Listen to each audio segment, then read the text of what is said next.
Welcome to Mr. Nightbleed. Tonight, in 7 true terrifying experiences shared by cemetery caretakers, we step through the rusted gates of graveyards where names are carved in stone.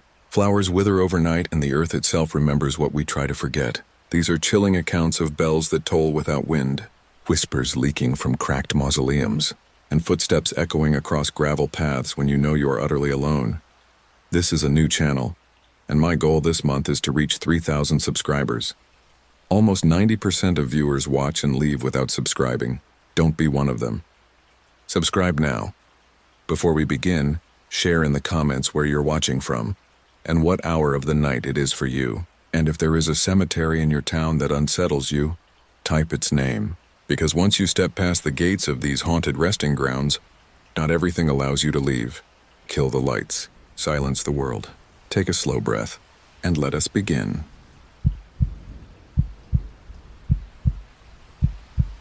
I didn't plan on writing this tonight, but the weather pushed me back into the old habit of staying up, making tea I don't drink, and staring at the street outside like it's going to answer something I'm too tired to ask. This is about a job I took last winter in London, when I was trying not to think about anything for more than an hour at a time. My friend Maya said I needed structure, so she put me in touch with her uncle, a quiet man called Mr. Ellis, who worked at Highgate Cemetery. He's basically the last person on earth who knows the old parts like the back of his hand, she told me. You'll just be helping him tidy, inventory some lamps, that sort of thing. London was wet and wind-bitten when I took the bus up the hill for my first day. That's what I remember most, the wind rattling dead ivy on the railings, and my breath fogging before I even reached the north gate. Highgate is beautiful in a way that doesn't feel meant for the living. The paths snake through yew and laurel, and the stones have that bleached look of names that lasted longer than the faces who spoke them. Mr. Ellis met me near the Caretakers shed, keys jangling. A small man with a jacket too big for his shoulders and a cap that looked older than both of us combined. He had one permanent squint like the sun had lived in his eyes too long and left a mark. "Ben," he said, shaking my hand like a bird landing on a branch, quick and light. "You're the friend of Maya." I said yes, and he gave a single, slow nod. "You'll do." He gave me 2 things that day, a ring of keys and a story he didn't quite mean to tell. The keys were practical. They fit every padlock and narrow gate we needed. The story came sideways a couple weeks in, when freezing rain made the paths shine and we ducked into the shed for shelter. He had a kettle on a camping stove and a box of tea bags crushed flat in the corner of his jacket. "You'll hear it from someone else if not me," he said, like I'd asked. I hadn't. People come at night sometimes, locals or students. They talk, they ask me if I've seen him. I asked who. He stared at the window, which was so fogged with our breath it looked like someone had smeared chalk across it. "The lantern keeper," he said.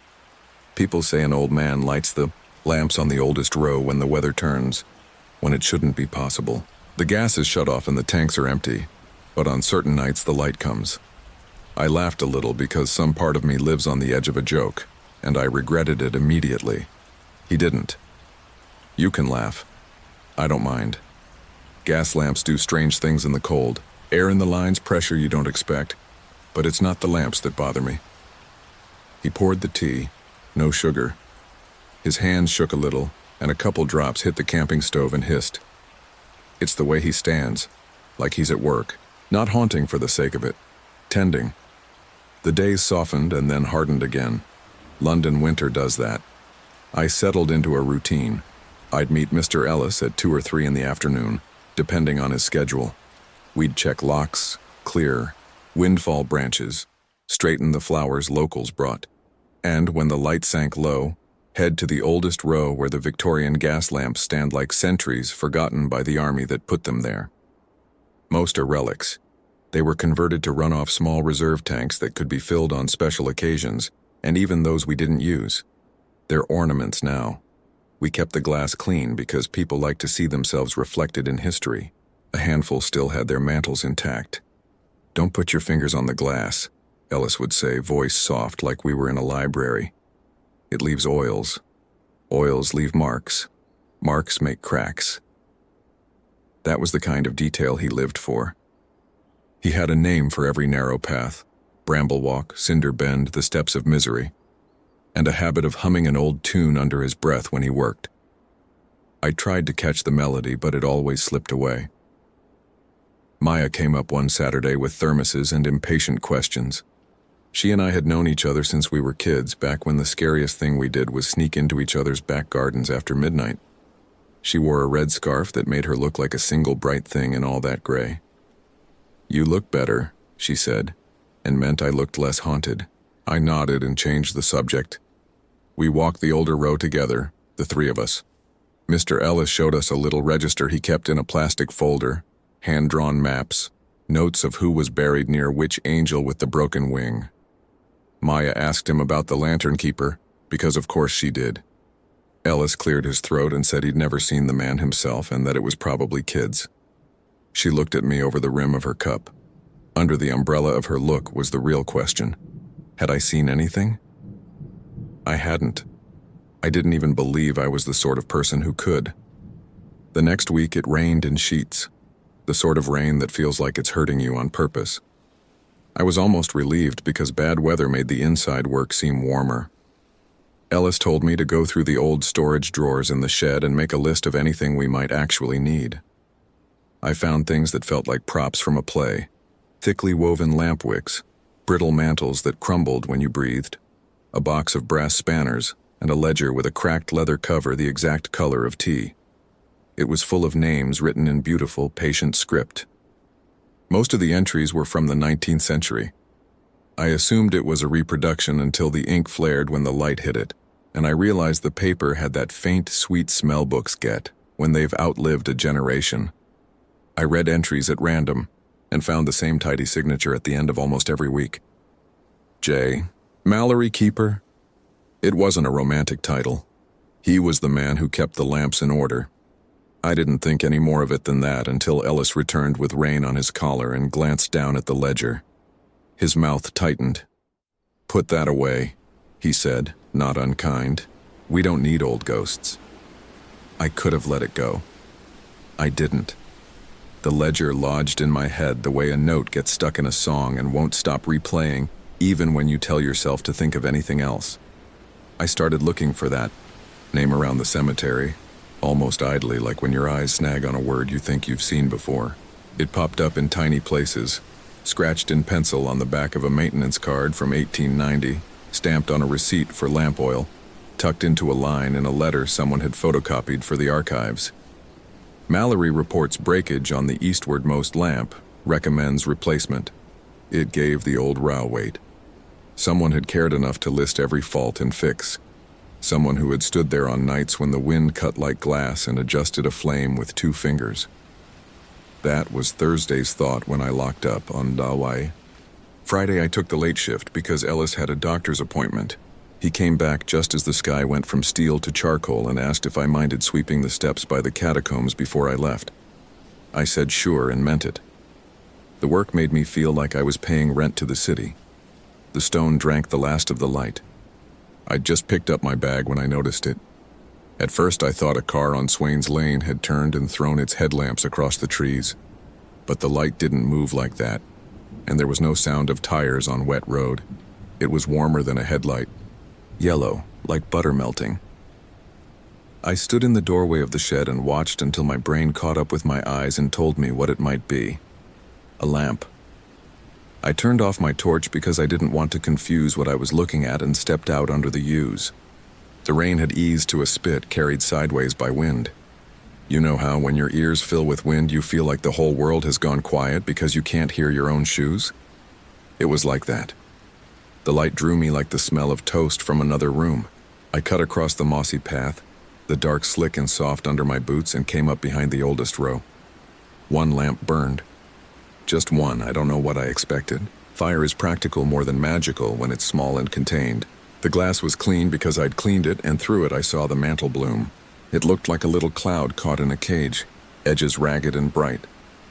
The brass pipe at the base was intact. The tank it should have been fed from was empty. I knew because I'd opened it that morning and felt the hollow, felt my breath go in and out as if the tank had lungs and borrowed mine. I circled it and put my hand near the glass without touching. Heat. Real heat. I whispered Mr. Ellis's name like a test. No answer. The path bent back toward the west side where the ground rises, so I took it. The old row continues along the ridge.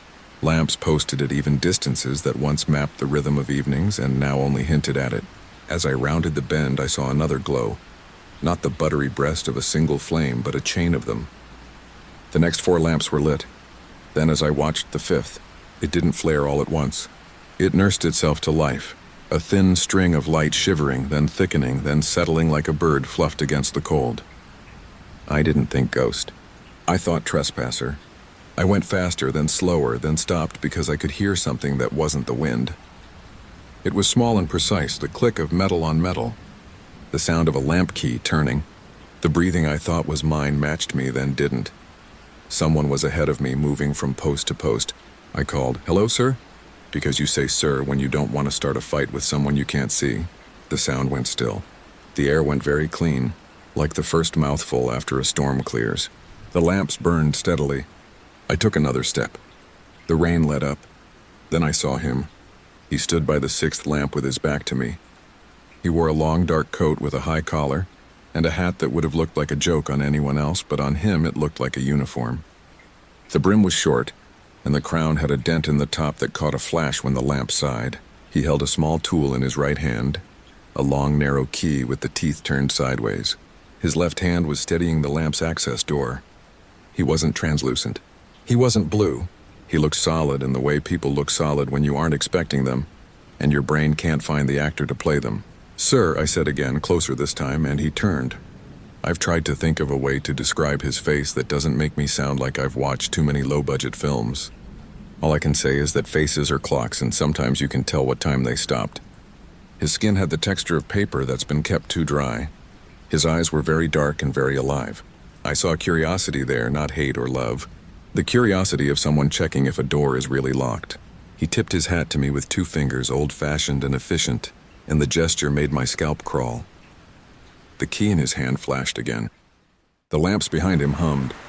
"We're closed," I said, because my mouth fell back on something it knew how to say. Something I'd said to teenagers and tourists. "I'll have to ask you to make your way to the gate." He glanced down at the base of the lamp as if he'd dropped a thought there and needed to pick it up. "No gates where work is to be done," he said. His voice was like a jacket found in a trunk, dry and shaped by another body, another time. Work is the gate. He reached into his coat with his free hand and took out a small leather pouch that I knew without knowing was full of mantles. He handled one with care and swapped it, even though the existing one glowed fine. When he touched the lamp, I smelled gas like a memory. It wasn't the big punch of an open valve. It was the faint, sweet, stinging scent of something that doesn't belong to the air. "There's no fuel," I said, which was a stupid thing to say. It was like telling someone that water is wet while they're swimming.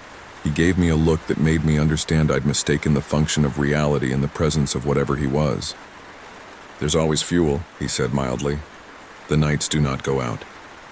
He moved to the next lamp with a quick practice step, as if his hands knew distances better than his feet.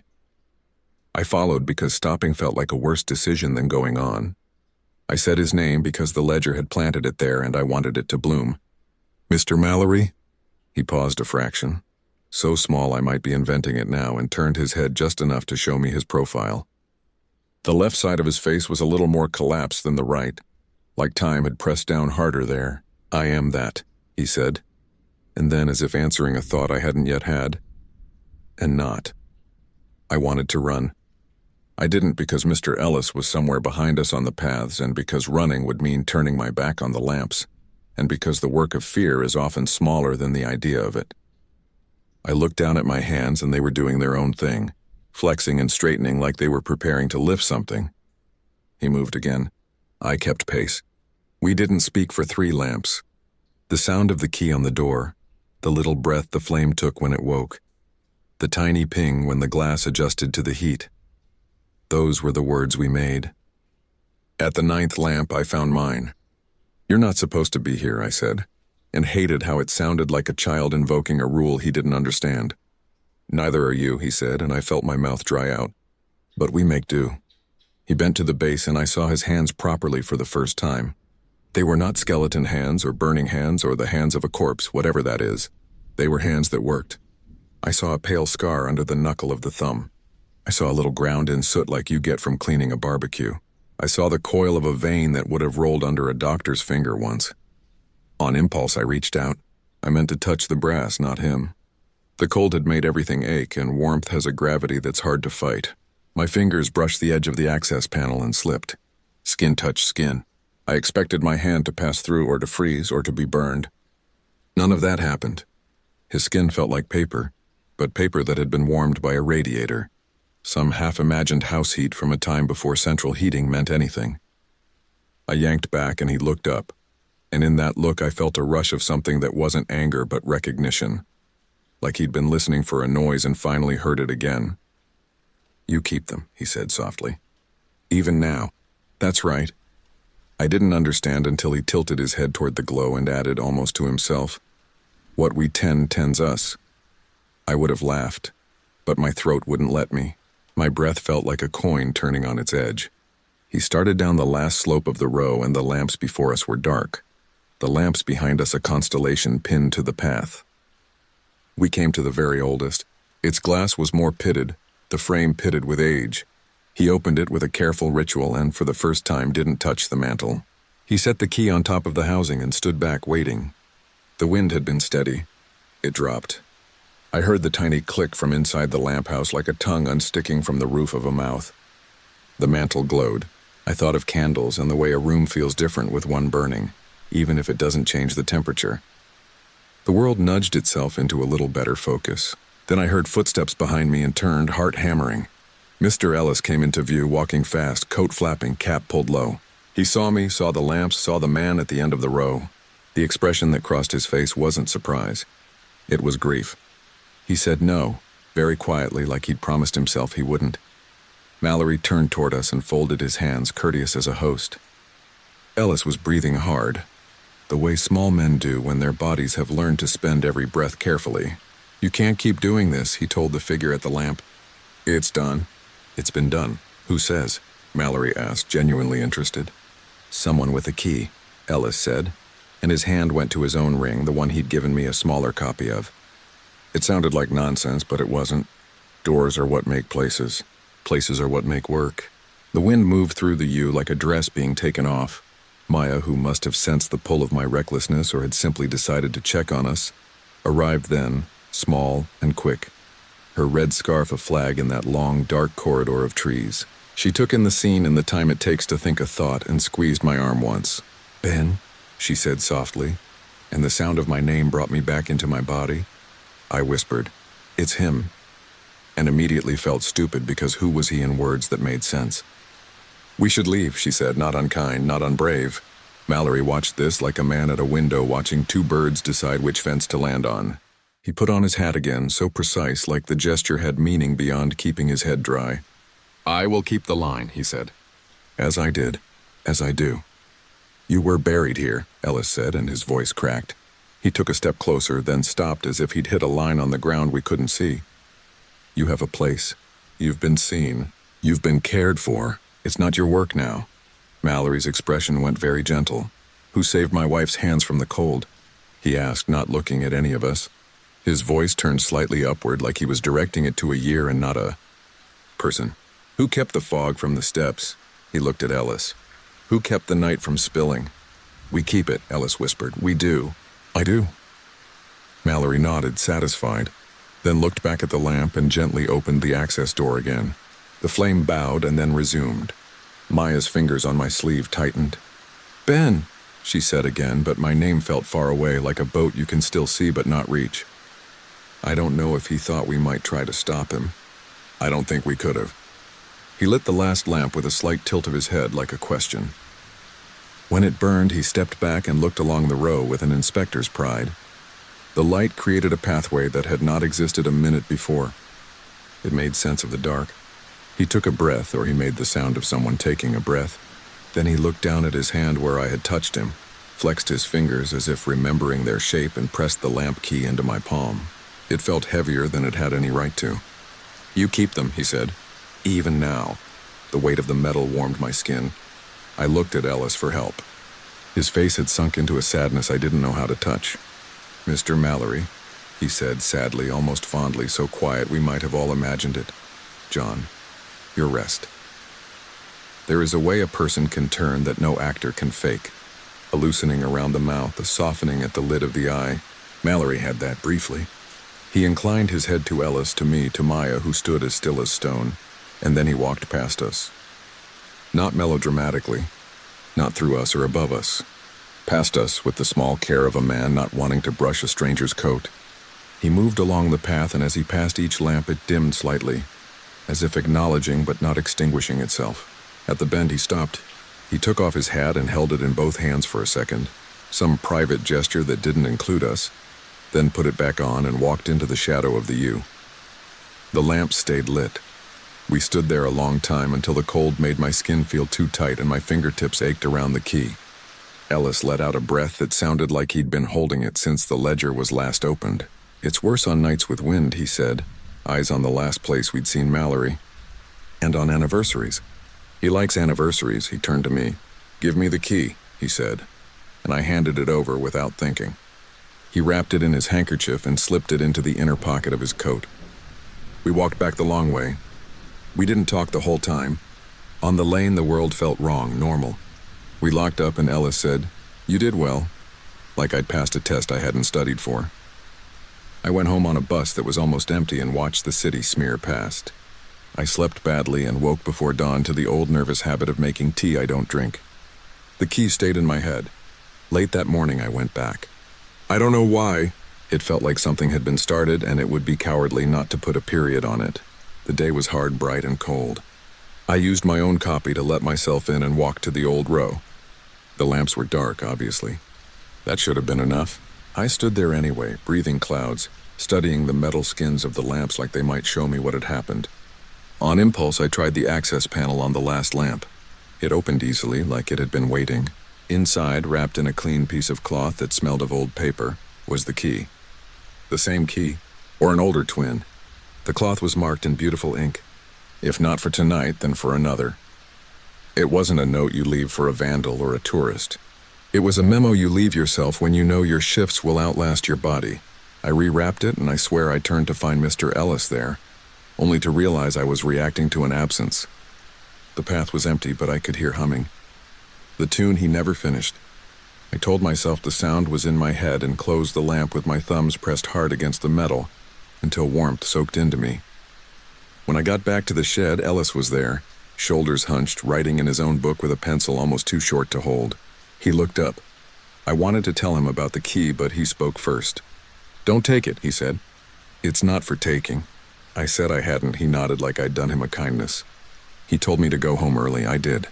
I saw Maya that night, and we avoided the subject for an hour before she asked if I was okay.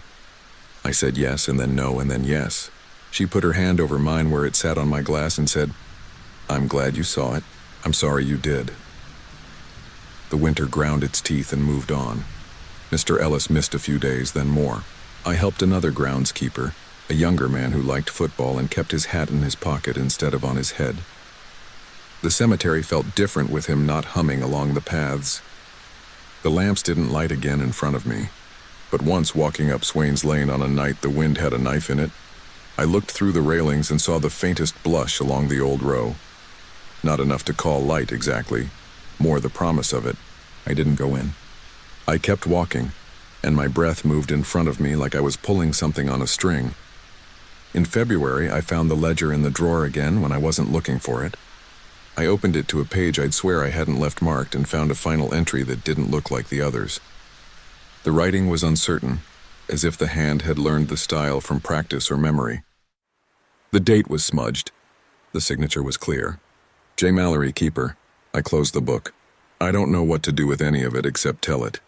And I don't know if telling helps. If you're asking me what I believe, I can't give you two clean lines. I believe in work. I believe in keys. I believe in people who stay the shape of themselves longer than seems fair. Sometimes I think I see a glow through the slick black branches when a storm kicks up. And in that glow is a man checking a flame that needs to be exactly its size and not a hair bigger. Sometimes I think I only see my own breath. The key should be with Mr. Ellis. That's where I leave things in my head because it's kinder. But some nights when the kettle is gurgling and I've lost the taste for tea again, I feel weight in my coat that wasn't there before. I put my hand in and pull out nothing. My palm smells faintly, impossibly like gas. I wash my hands. I dry them. It lingers. And if the wind is mean enough and the rain falls sharp enough to draw blood from stone, I can hear someone in the distance humming a tune without an end, checking lamps on a row that had its light taken away and found a way to burn anyway. If you pass Highgate on a night like that and see a warmth where there shouldn't be any, don't climb the railings. Don't chase it. You'll only find what you bring. And if the glow moves ahead of you and waits like a patient thing with a job to do, don't make the mistake of thinking it's for you. It's for the night. It always was.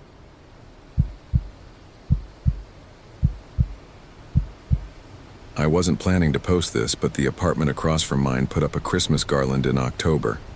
And when the wind moved it, the little silver bells made a sound that turned my stomach. It wasn't the sound itself. It was the way it came through the glass, muffled and low, like something calling up from under a floor.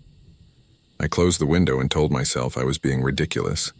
Then I saw the cemetery wall beyond the building, the dark line of trees and the cobbled lanes of Père Lachaise lifting toward the sky like frozen waves. And I figured I'd write it down while I still can sleep. I moved to Paris 2 years ago and ended up renting a tiny studio on a street that runs along the southern edge of the cemetery. If you stand on my balcony, you can see the backs of family tombs and the lamp at the Porte Gambetta entrance.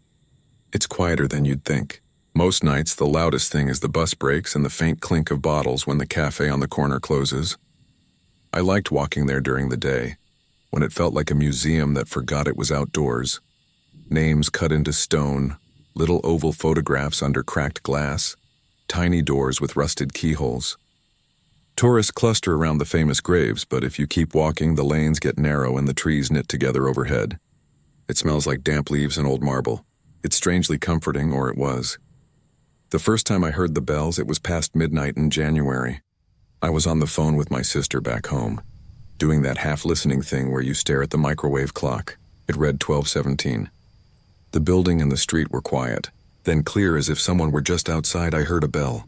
Not a church bell rolling out over rooftops. It was lower, woolly at the edges, as if the sound had to push through a blanket of dirt. One toll, then another. I muted my sister and walked to the window. The cemetery was a darker darkness beyond the wall. The bell sounded again, irregular, not a peal, more like whoever was ringing wasn't sure of the rhythm. "Sorry," I told my sister. "I thought I heard something." "Paris ghosts," she said. "She thinks everything is charming." When we hung up, I stood there for a while. The bells went on maybe a minute and then stopped. I didn't think about it much the next morning. The wind moves things. Metal clanks. City noises make their way through cracks. But that night at 12:17 again, I heard the bells. Then the next. After a week, I stopped telling myself it was pipes and started listening. If I pressed my ear to the cold window pane, I could feel a faint tremor, like the smallest version of a subway passing underfoot.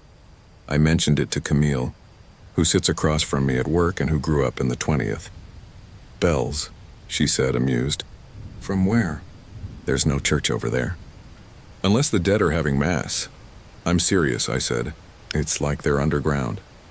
Her face changed in that tiny way that lets you know someone knows a story and was waiting for permission to tell it. "My grandfather was a caretaker there after the war," she said. "He used to say he heard bells under the old mausoleums on certain nights. He told my mother once that there were families who installed safety bells during cholera, with little strings in the coffins. You know, in case someone wasn't actually dead.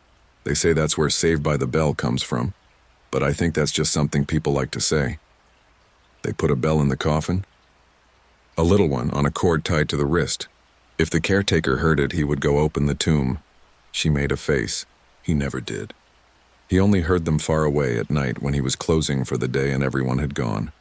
My mother said he drank after that." I Googled later and found enough references to safety coffins to feel stupid for doubting the idea.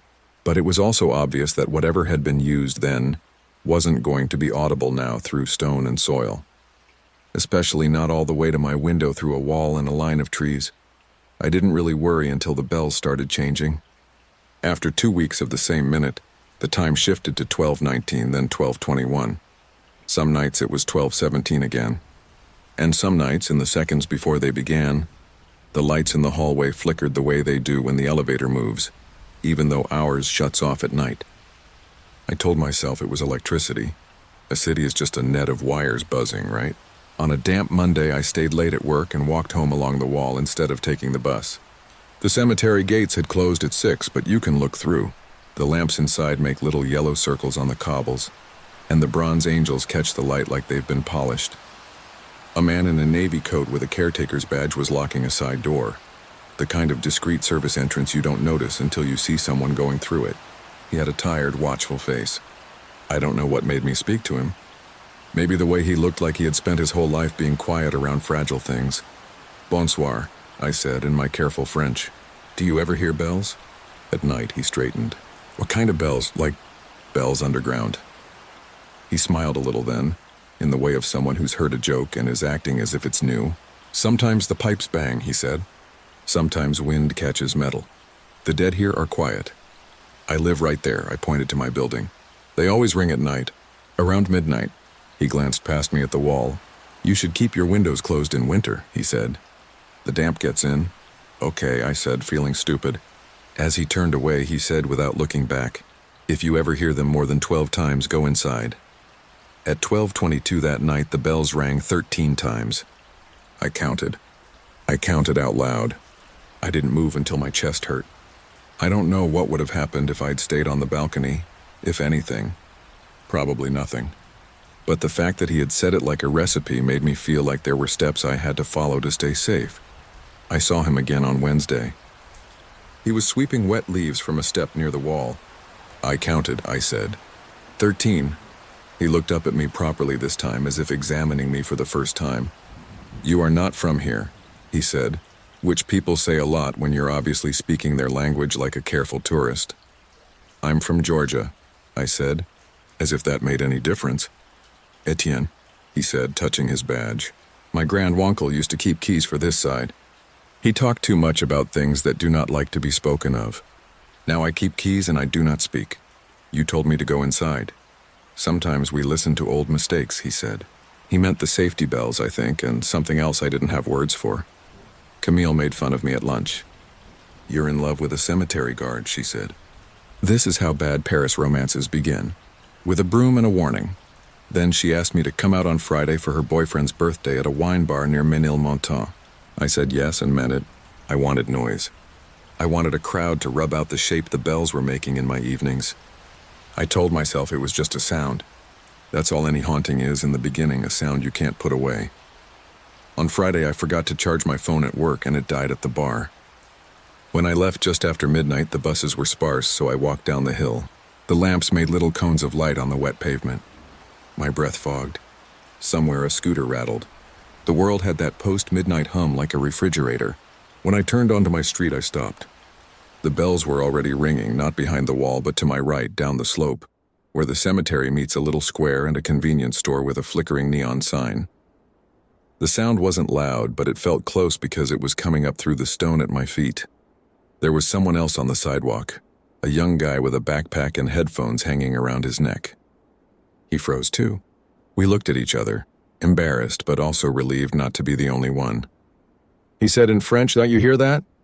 Yeah, his eyes were wide. It's under us. A door across the street opened and Madame Rousseau, who lives on the second floor of my building and waters her geraniums year-round, stuck her head out. She heard it too, because she crossed herself and shut the door without saying anything. The bells kept tolling, each one a little different in length, like whoever was making them didn't have a script. I don't know why I did what I did next. I think it was the way the sound seemed to slide toward the corner, to a metal drain in the curb where rainwater runs down into the old Paris catacombs drains. Not the ossuary ones tourists visit, but the veins that carry stormwater away. I crossed the street and crouched by the drain. The grate was wet and gritty. The sound was definitely below it. My rational mind tried to stand up and go home. My other mind, the one that pays attention to pattern, reached into my pocket and found the little flashlight on my keychain. The beam caught water moving lazily over stone and something like a string pinned under a pebble. The bells tolled again. For a second I thought I saw it move. "Don't put your hand in there," the young man said. "There are rats." "Good point," I said. I stood and walked fast along the wall until I reached the service door where I'd seen Etienne. I banged on it, nothing. I was about to walk away when I heard the inner latch slide. He opened it just enough for his face. "You hear it?" I said. He listened. The bells were still going. His mouth thinned. "Where?" "The street," I said. "The drain." He opened the door all the way then and came out with a ring of keys and a small black canvas bag. "You," he said to the young man who had followed out of sheer curiosity, "you can go home." The kid nodded gratefully and did. Etienne locked the service door and led me along the inside path parallel to the wall. It felt illegal to be in there at night, and I suppose it was, but his keys turned with the confidence of someone who could write his own rules. The lanes inside are different after dark. They hold on to the light and throw back the rest. Our footsteps sounded too loud on the cobbles. When the bells tolled again, I felt it under my feet, which is a stupid thing to say, but there it is. He unlatched a low iron gate around a family plot and set his bag down on the little marble step as if he had done this before in daylight. Inside the bag were a pry bar, a small shovel, a coil of nylon rope, and a flashlight like a policeman's. He clicked it on and examined the seams around a slab that had shifted a little from the winter heaving. "This should not be open," he said, as if to himself. He put the pry bar into a crack and leaned his weight on it. The slab shifted with a sucking sound like a jar breaking its seal. Cold air from below rose around us, and with it the clear sound of bells. Louder than before, but still dulled, as if the sound ate the air it moved through. "I thought you said the dead were quiet," I said. "Trying to make my voice light." I lied, he said. The way the light fell, he looked older, like his face had been folded long ago and then ironed back out. He looped the rope around a rusted ring set into the slab and handed the free end to me. "Pull when I tell you." We shifted it enough that a dark hole opened to a short set of stone steps. There was a smell like damp cloth. He went first, holding the flashlight underhand to blunt the glare. I followed because I didn't know how not to. The bells were close enough now that my ribs felt them. The steps dropped to a low vaulted room, not much larger than a one-car garage. The walls were brick. There were niches in the walls that had once held urns, but they were empty. The floor was smooth and wet. On the far wall, hung on iron brackets, were 3 bells. They were the size of those you see in a small chapel or a schoolhouse. They were bronze, but the bronze was black with age. There were no ropes. They were swinging, not wildly. Each one moved in small arcs, as if a steady hand had set them in motion and kept nudging. The clappers touched metal with that dull, covered sound. They should have been loud enough to hurt our ears in that small space. But they weren't. The sound seemed to compress into itself, concentrated and far away at the same time.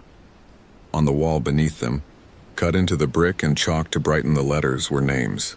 The newest ones were pale, chalk cut in fresh tool marks. Each name had a date.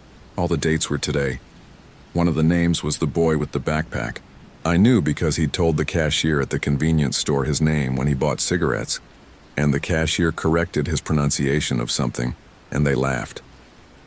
I had paid attention because his French was as careful as mine.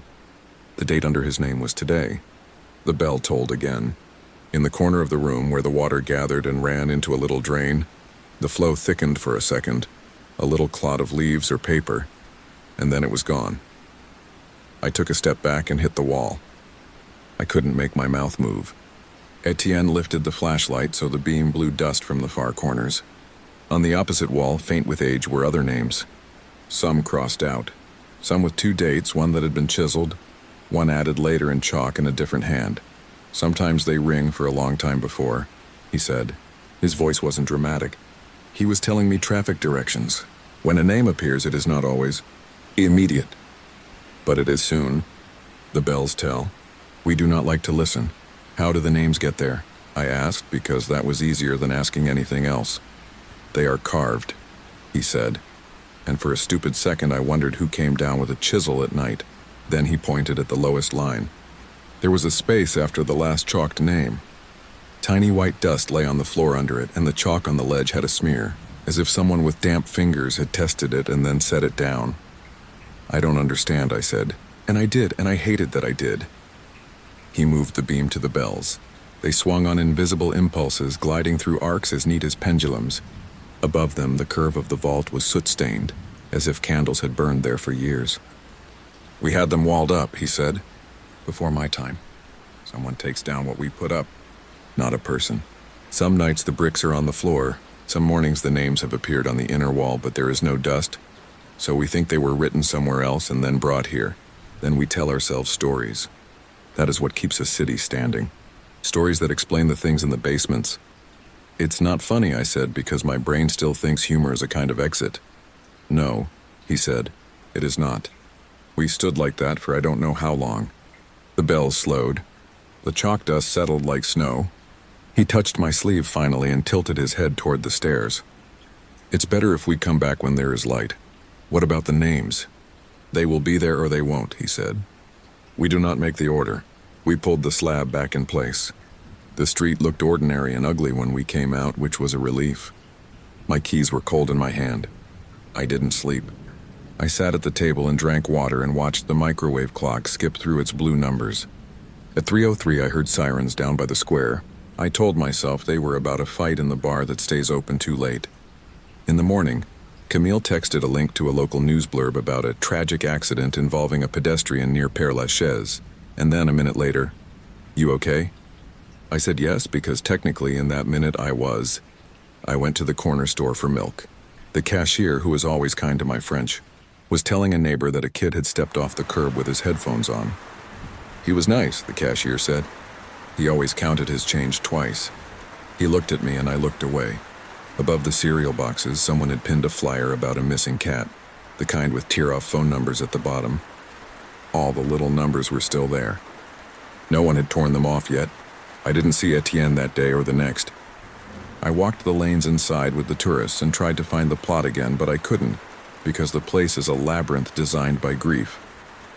All the doors looked like the one with the ring. All the angels looked like they were listening. I went home when it began to rain and sat at my little table and told myself I would sleep early. I didn't. At 12:11 the hallway lights flickered. At 12:17 the bells began. I counted to 12 and went to the balcony. The street was empty. A taxi slid by with its light on. The bells kept going, 13, 14, 15. I closed the window and leaned my forehead against the frame. The cold went straight through. When I turned around, there was white dust on my floor under the wall where it meets the kitchen counter. My building is old. Plaster falls. That is a reasonable sentence to say out loud. My hands shook anyway. I went to the bathroom and turned on the shower to make steam and noise and then turned it off again, because the sound of water in the drain made me feel like I was cracking.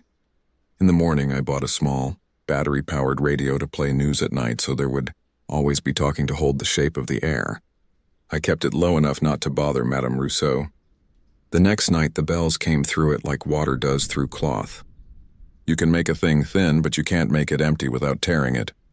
On the third day, I found Etienne by the gate with a thermos and a paper bag. He looked tired in a new way. "You came back," I said. "I live here," he said, with no heat. Then he sighed. "We should not have gone down. Sometimes when you look, the looking looks back. That is a thing we teach the new ones." "I can move," I said, surprising myself. "I can leave the street." "You can," he said. "Do you think sound cannot follow? It is a city. Everything echoes. It is only a question of where you hear it first." He took a small notebook from his pocket and wrote something, then tore out the page and handed it to me. It was a phone number, and under it, a name that wasn't his. "If there is a name on the wall that you know, call this woman. She helps with the paperwork. She knows everyone. It does not change the thing. But sometimes it lets the family make calls before the police." "That's horrible," I said, which was not what I meant. I meant thank you and also why. He put the notebook away. "Do not go down again," he said. "Do not bring anyone. Do not talk about it at night." "I'm talking now," I said. "It's not night," he said. "The walls are thicker in the day." I tried to do normal things. I went to work and pretended not to look at every clock. I nodded at Camille's stories about the birthday after I left. I bought vegetables. I said bonjour to the old man who sweeps cigarette butts into the gutter with his bendy broom. The bells still found me. If I kept the radio on loud enough to cover them, I could feel them, humming under the floor like someone had left a washing machine running 2 rooms away. If I turned it off, they sounded like what they were, bells with no ropes moving in a dark room. On Sunday afternoon, I went back into the cemetery with a book and sat on a bench, with a view of the city's roofs. Families went by, dragging kids who wanted to see Jim Morrison or someone else from the map. The crows were loud. A girl in a red coat practiced walking on a low wall, balancing with her arms out like a tightrope walker. Her mother stood near the path and did the universal mom thing of pretending to be on her phone while being ready to catch her. For an hour, I almost forgot that the night existed. Then I noticed chalk on the bench. A little smear like a letter started and rubbed out. That's nothing, I told myself. Children draw on everything. But I moved anyway. I stood under a tree and tried to remember what it was like to be in a place without an extra sound in it. At 6 o'clock, the guards started to ask everyone to head for the gates. A line of people formed at the Porte Gambetta. I saw Etienne at the back, locking the little service door. He caught my eye and shook his head almost imperceptibly, as if I had just suggested a bad idea aloud. I nodded as if I understood the message I hadn't said. Then I went home. I'm writing this now because last night after the bells, after the hallway lights flickered and the radio hissed and the geraniums knocked softly on their hooks, I checked the wall by my kitchen and found fresh chalk dust again. I got down on my knees and slid the trash can aside. There was a mark on the skirting board where the plaster meets the wood, a tiny white curve like the beginning of a letter. It could be the scrape of a chair leg. It could be anything. I watched it until my eyes watered and it did not move. I told myself I was tired. I slept for 2 hours and woke at 4:13 from a dream that was only a sound. The sound of metal touched by a gloved hand. This morning I called the number he gave me and it went to voicemail. I didn't leave a message. What would I say? How does a person tell a stranger that the walls are writing? When I went out for coffee, I saw a city worker prying up the grate where I had crouched that Friday night. He had a fluorescent vest and a cigarette in his mouth. He looked like someone who could fix anything that had a bolt on it. I stood far enough away not to draw attention. He lifted the grate and propped it with a metal bar and lowered a light on a cord. Another worker peered in. They talked about a blockage. They said fatberg, which is a word I wish I didn't know now. They laughed the way men laugh when they have to put their hands somewhere dark. The light swung and caught something that wasn't a stone and wasn't a leaf. For a second it looked like a knot of cords. Then the light moved and it was just water again. The worker stubbed his cigarette on the curb and went back to the truck for a tool I didn't know the name of. I went upstairs and shut the window and set the radio on the sill like a talisman. It's almost midnight now. I can hear the bar crowd thining out, the one drunk who argues with gravity at the corner. I'm not going to listen tonight, I tell myself. But there's a kind of listening that happens even when you're loud. The clock is going to move to 12:17 whether I look at it or not. I keep thinking of Etienne saying sometimes the names appear somewhere else and are brought there, and how matter-of-fact he was about it, and how the chalk on the bench didn't mean anything until it did. The silver garland across the street rattles when the wind changes, and I can handle that, because it's thin and bright and above ground. The other sound is never quite above or below. It's like it's coming from the city itself, folded into the layer between buildings and air. If I'm honest, I don't care if anyone believes me. I'm writing it down as a way to pin the fear in one place. If you live near here and you start to hear bells that come from the wrong direction, close your window like he said, and if they go past 12, go inside. If you love someone, don't tell them about this at night. Tell them in the morning, when the walls are thicker and the lights better and you can say the word coincidence without it sounding like a prayer. I'm going to put my phone on the table and turn the radio up to the news and the weather and the traffic reports, and I'm going to act like the world has the volume it's supposed to have. But the chalk is still under the cabinet, and the curving line is a little longer tonight, the faintest start of a letter I recognize and don't. The bells will do what they do whether I listen or not. If names get called the way they do on the wall, that dull covered toll, that sound like a hand moving something heavy inside your life, I think maybe the only control we get is deciding how much of the story we tell ourselves to make it to morning. It's 12:16, the lights just flickered. The radio made a sound like breath. I'm not going to look at the microwave. I'm not going to count. I'm not going to listen. The silver bells across the street beat gently against the glass, and somewhere under the city I can feel the air move, a slow swing swaying back to center, waiting for whatever keeps it in motion to touch it again.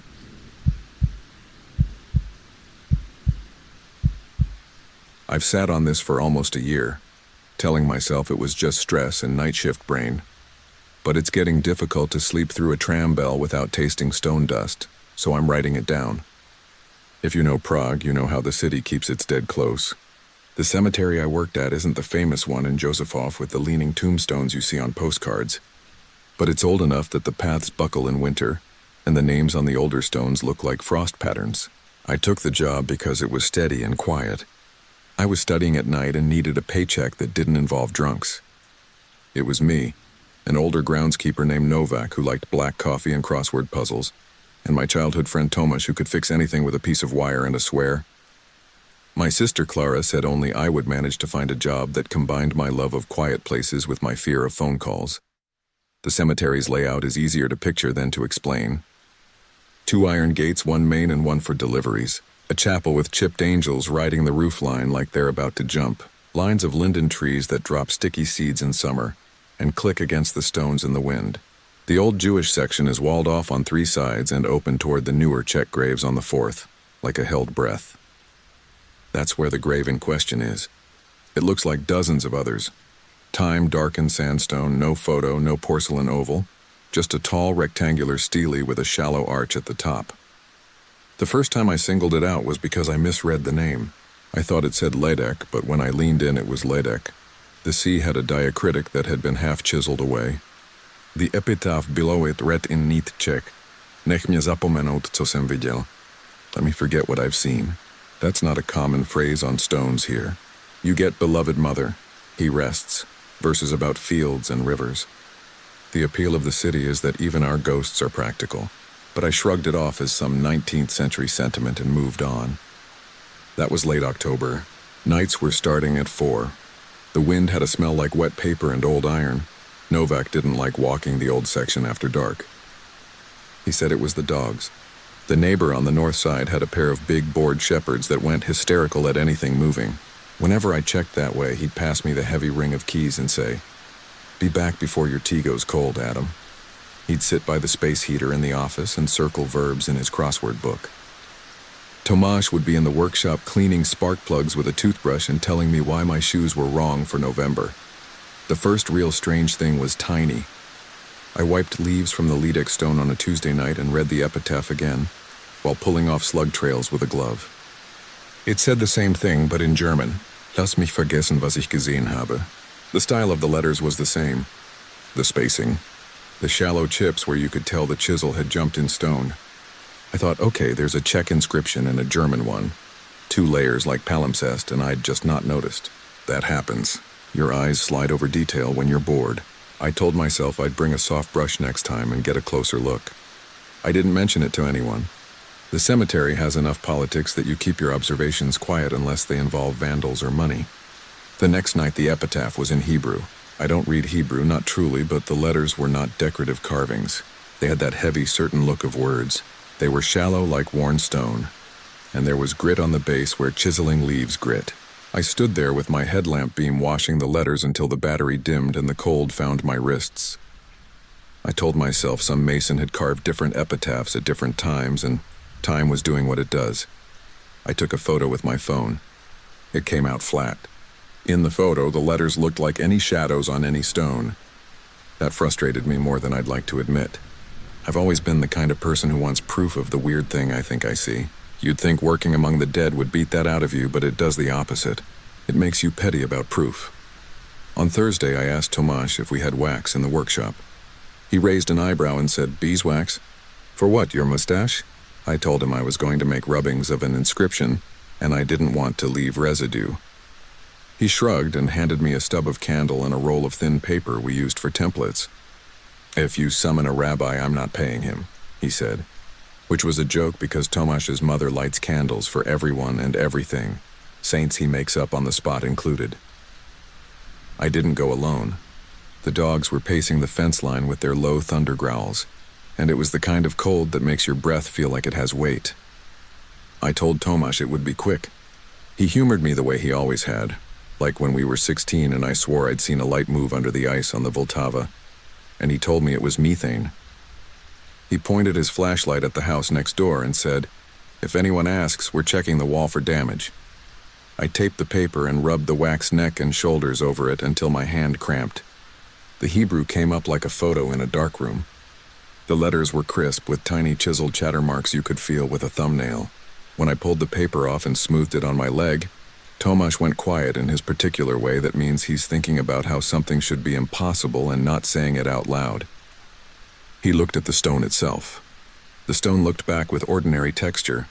If you wanted to argue, you could say our rubbing had pressed patterns out of nothing. He didn't argue.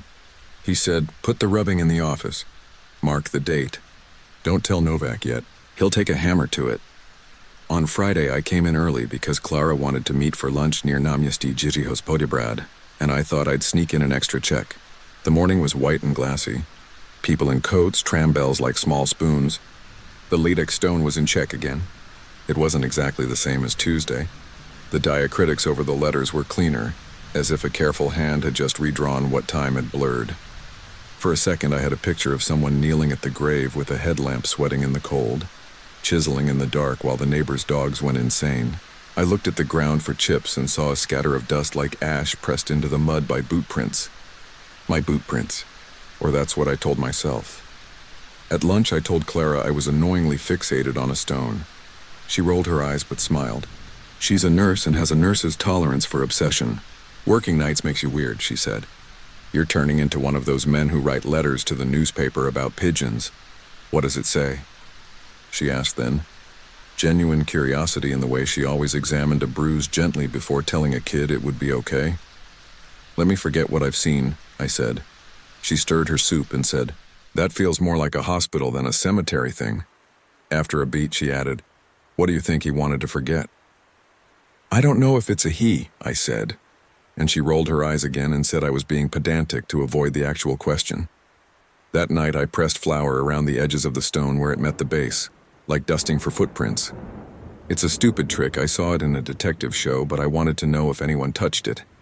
In the morning, a faint arc of flour had fallen away where you'd brace your knee if you were steadying yourself to carve. Another arc where a hand would go. I wiped my fingers over it and came away with almost nothing. The air was damp. The dogs had barked themselves hoarse and were finally quiet. I started leaving the smallest traps. A hair from my coat caught in the seam of the base. A thread looped around a low chip. A pencil line so faint only I would see it. In the morning, those things were always broken or moved, but never as if someone had been caught and panicked. More like a careful hand had simply not cared about my games. The words kept changing. Czech to German to Hebrew to, once Polish, which I only recognized because of the rhythm of the syllables and because Tomasz's grandmother muttered prayers in it when she forgot we were in the room. Another time I found it written in long-closed Habsburg bureaucrat German, all stiff capitals. Another in Yiddish that hung at the corners like a tired mouth, at least as far as I could tell from the rubbing I made.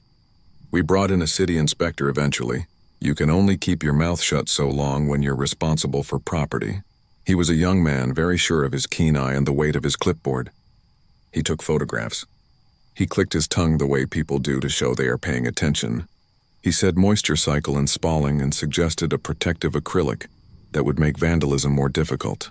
We stood there like three bad students and nodded at the right points in his lecture. When he left, Tomasz said, "If you put acrylic on that, it will write on the acrylic." We didn't put anything on it. You're going to ask if we tried to dig. I thought about it. The thing is, graves have a way they settle. You can tell which ones were disturbed. This one had that comfortable look of a place not touched in a very long time. The way willow roots had curved around the base and someone had left a rusted pin in the dirt. And nobody had stolen it because who steals pins from the dead? Novak would have fired me for suggesting we pry. Not because he loved the dead, but because he respected the paperwork they represented. Also, I was afraid. Not of a body. Bodies are simple. I was afraid that if we lifted the stone, the words would not be there anymore, as if the fact of the stone was the only thing holding them in place. I started hearing the rasp at home. There are a lot of scrapes and scuffs in a cheap flat. Pipes talk. Upstairs neighbors drag chairs late and early. But this sound had that exact schoolroom cadence, the even lifting and placing of a hand that knows where words go. It came from the wall by my bed. I moved my bed. It came from the wall by my desk. I put on music. It threaded under the music, a quiet comb straightening a tangle. I called Clara and told her I was being stupid. She said, "I'm coming over." She came with a bag of groceries and cooked enough for 3 days. She slept on my couch and in the morning she said, very neutral, that she had dreamed someone leaned over her with their ear pressed to her face to hear her breath, and the breath smelled like snow. "Hospitals make people dream worse things," she said, and we both pretended that was context and not a verdict. I tried to avoid the Leadex stone, the way you try not to look at a person you're sure has recognized you from somewhere you didn't mean to be. But avoidance is a loop. You draw the shape of the thing in your mind every time you step around it. Stanya stopped me one Thursday and said, "You're walking in circles." I said I was counting headstones. She said, "No, you're walking in circles." Then she put a carnation at another grave and took my arm and said in a voice that belonged to my grandmother, "Whatever it asks, don't answer in the language it last used. That's how you get stuck." "Who told you that?" I asked, because that's the only rational question. She blinked and looked embarrassed, like I'd pointed out that she'd left lipstick on a glass. "I don't remember," she said, and patted my arm like I was the one who had frightened her. There were small, ordinary proofs of the weirdness if you wanted them. A policeman came to take a report about a broken latch on the south gate and noticed my stack of rubbings on the office desk. "My grandfather used to do those when he cataloged battle memorials," he said. He lifted one between two fingers. It happened to be the German one. He frowned. "I read this, but I'm not reading it," he said, and then he laughed and said, "Ignore me. I've got 3 hours of sleep." He filed his report and left. I watched him walk to the main gate, stop and touch the left-hand pillar like men touch mezuzahs, which the pillar is not. Little gestures people make to unseen things. I started putting salt at the base. A stupid folk thing I had no business doing and don't really believe in. In the morning, the salt was gone. Melted, trampled, carried away by cats. I brought my camera and took a photo every hour from 8 at night to 4 in the morning. Every photo looked the same. I left the camera overnight and came back to find the memory card full of noise that looked like static or snow. The last night begins ordinary. It's easy to be lulled by ordinary. Snow predicted, but not yet. The city holding its breath in a different way. Tomasz at home with a cold, sending me videos of his cat needing a blanket. Clara at the hospital, night shift too, texting me about a patient who thinks he's on a ship because the ceiling tiles make squares like decks. Novak with a scarf looped around his neck twice, nodding off over a crossword. I did my rounds. I checked the lower wall where teenagers jump after a party and leave cigarette butts. I set right a plastic vase a wind had knocked down. I did not go to the Leadex stone. I made tea in the office and read a few pages of a book about bridges because bridges make sense even when they fall. At around 2, the heater made that coughing chain of sounds it makes when it's about to stop. It did not stop. The chain just continued like someone kept pulling an old bell rope. I got up. My keys weighed the same as always. My boots fitted my feet like always. I stepped outside. Snow had started and was falling in flakes so fat you could count their corners. The neighbors' dogs were asleep, noses along their paws, eyelids flickering. The chapel was a dark shape wearing a thin white hood. I walked a route that did not include the old section and found myself standing in front of the old section. Because you cannot outwalk the thing that is pointed precisely at you. The Leadex stone looked narrower with the snow swallowing its base. I stood a meter away. I thought of the rabbi's hands. I thought of the inspector's clipboard. I thought of the way the skin on my palm had looked after I scrubbed it. I said aloud, because the night makes confession easy, "I saw you." I don't want to see anymore. There was no one kneeling. There was the shape snow makes when it falls against a vertical surface, and the heat of the surface licks a path down, and the snow slumps in little tide lines. There was the sound of writing. Not loud, not meant for me. The epitaph was in nothing again, strokes and suggestions and the bones of letters. Then it snapped into English. Not for long. Long enough to read the sentence and feel my body go colder than the air. "Let me forget what I've seen. What did you see?" I asked, because some questions are hooks and some are nets, and I needed to know which this one was. My voice did not carry farther than my teeth. The writing paused. That's the only way I can describe it. The sound didn't stop. It stretched between motions like a breath between sentences. In the pause I heard a tram 2 streets over. The bell a small brave sound. I heard Novak turn in his chair and mutter a crossword clue. I heard through the snow the scratch of a pencil somewhere far away. The writing started again. The strokes shuffled themselves into Hebrew, then into German, then into Czech. No matter what they used to say, the words said the same thing. I reached out. "Because you do. You touch the hot stove. You touch the bruise. You touch the thing nobody asked to be touched because we are built with hands. My fingertips brushed stone and that same freezer burn sang up my nerves and made my teeth ache. Something under the stone moved. Not a worm. Not a root. Something that moves the way your memory moves when you feel your hand find a light switch in the dark. There was pressure. There was the sense of a palm pressed on the other side of the stone answering mine. The word shifted under my hand, not into a different alphabet, but into something I recognized in the way you recognize your name said in a crowd. The letters were my handwriting. Not perfectly, but that way the cross on the T is always a little late. The loop on the Y is too tight. Let me forget what I've seen. It looked back at me like a mirror. I took my hand away. The words went back, a shuffle, tired. The snow hissed strangely around my boots like I was standing in a kettle just before boil. A shape of a kneeling person was in the snow without anybody having knelt. The palm print that blackened the powder was next to mine and fit like two pieces of a jigsaw laid wrong and still determined to be together. I didn't tell Tomasz the full of it. He came back to work with his cold half gone, and I handed him the keys and said, "Watch the north wall." He squinted at me and said, "You look like you fell asleep on a tram and woke up at the last stop." He brought me a pastry that tasted like honey and butter and didn't ask why I held it in my left hand like the right was no longer entirely mine. Clara texted me a photo of a hallway with the caption "Ship Ahoy," and I almost told her about the handwriting, then decided not to put it in her head. When she came by 2 days later, she stood at the Ledex stone for a long time and didn't touch it, and then said casually, "Do you remember when we were kids and we got lost by the river and you said there were lights under the ice?" I said I remembered. She said, "Sometimes memory is a thing that remembers you back." And then she left half the soup in the thermos and told me to finish it, so she could pretend we were doing normal sibling things.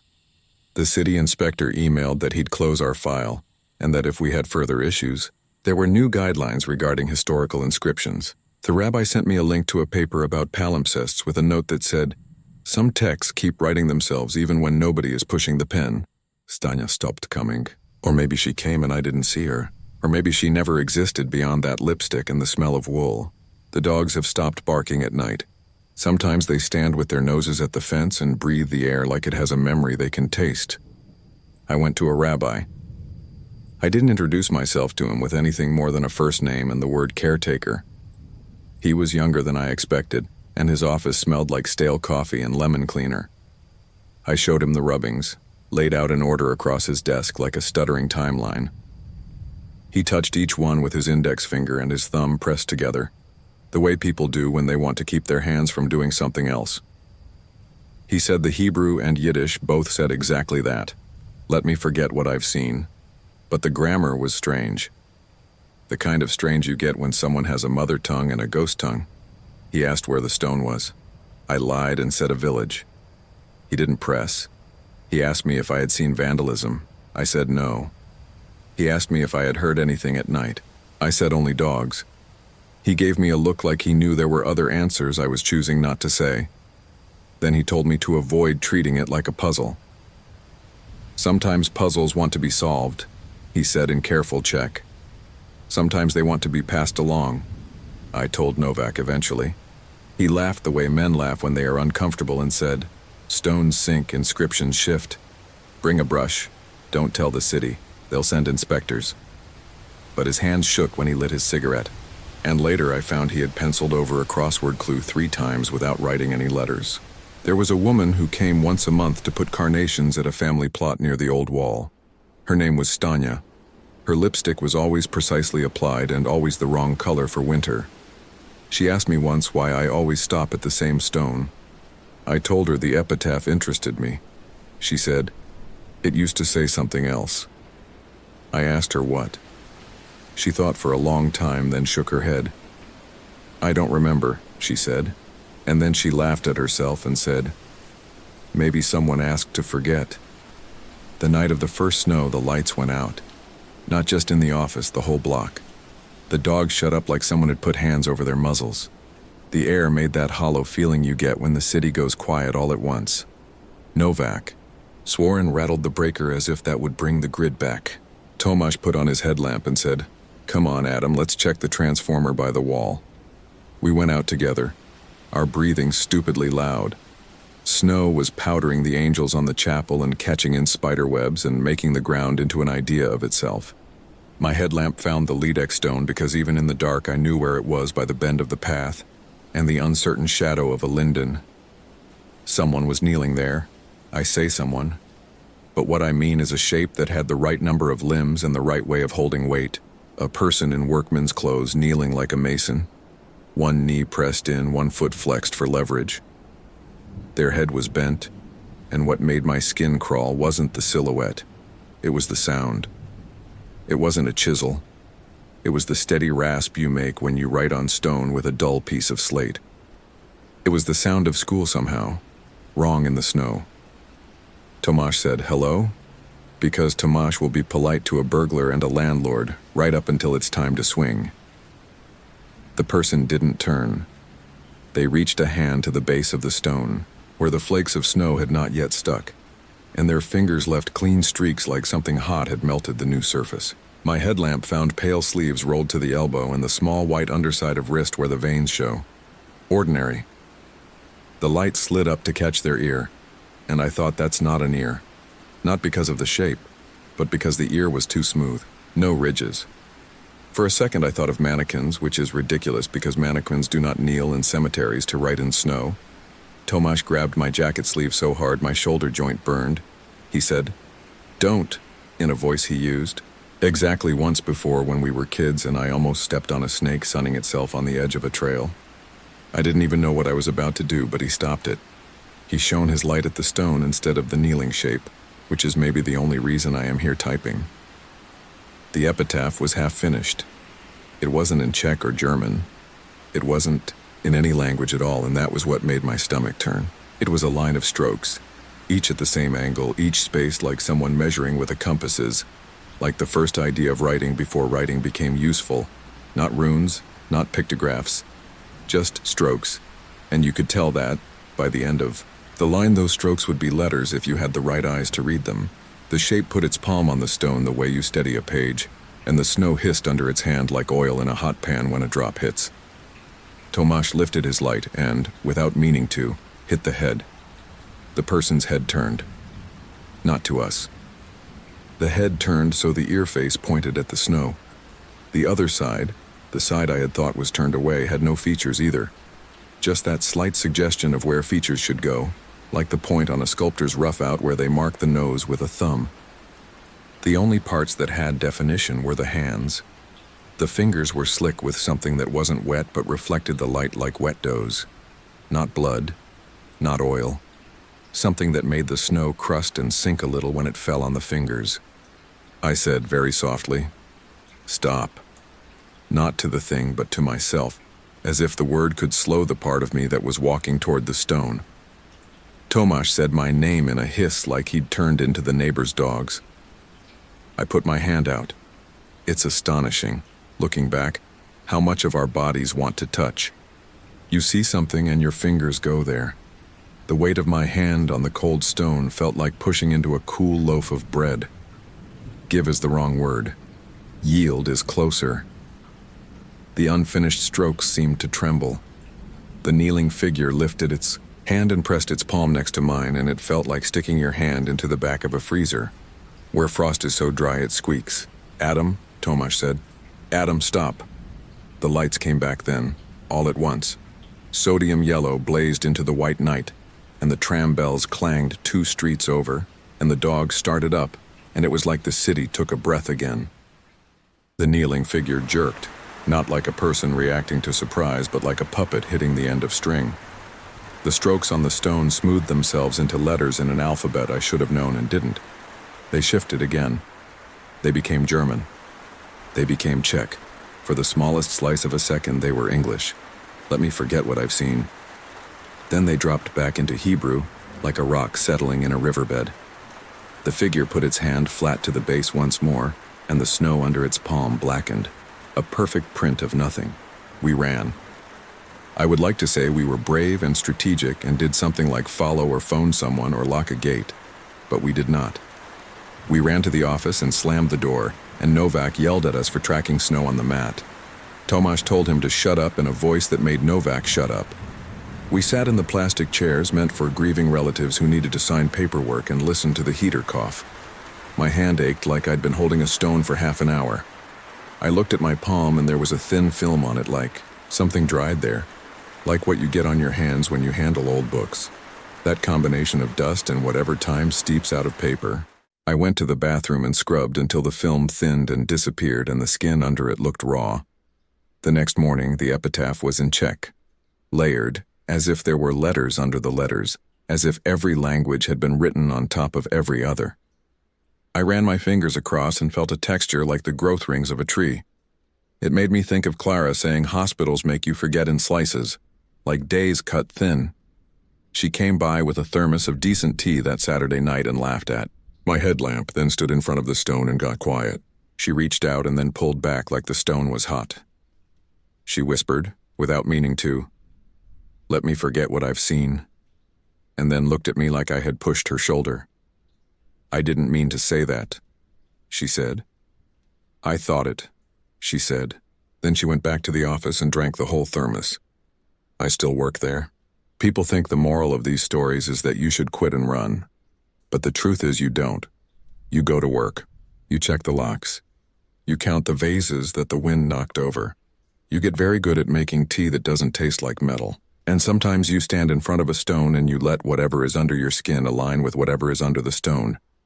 And you tell yourself that it's just language being language, disguising itself the way cats disguise themselves as coats on chairs. And sometimes when a tram bell rings at 2, you hear the stroke of writing pause and you feel something on the other side of that glass-thin wall of world pay attention and then, mercifully, look away.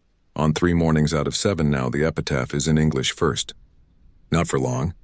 Long enough that I know if I brought someone new they'd catch it, if they were the kind of person whose hands touch without being told. I don't bring anyone. I've stopped doing rubbings.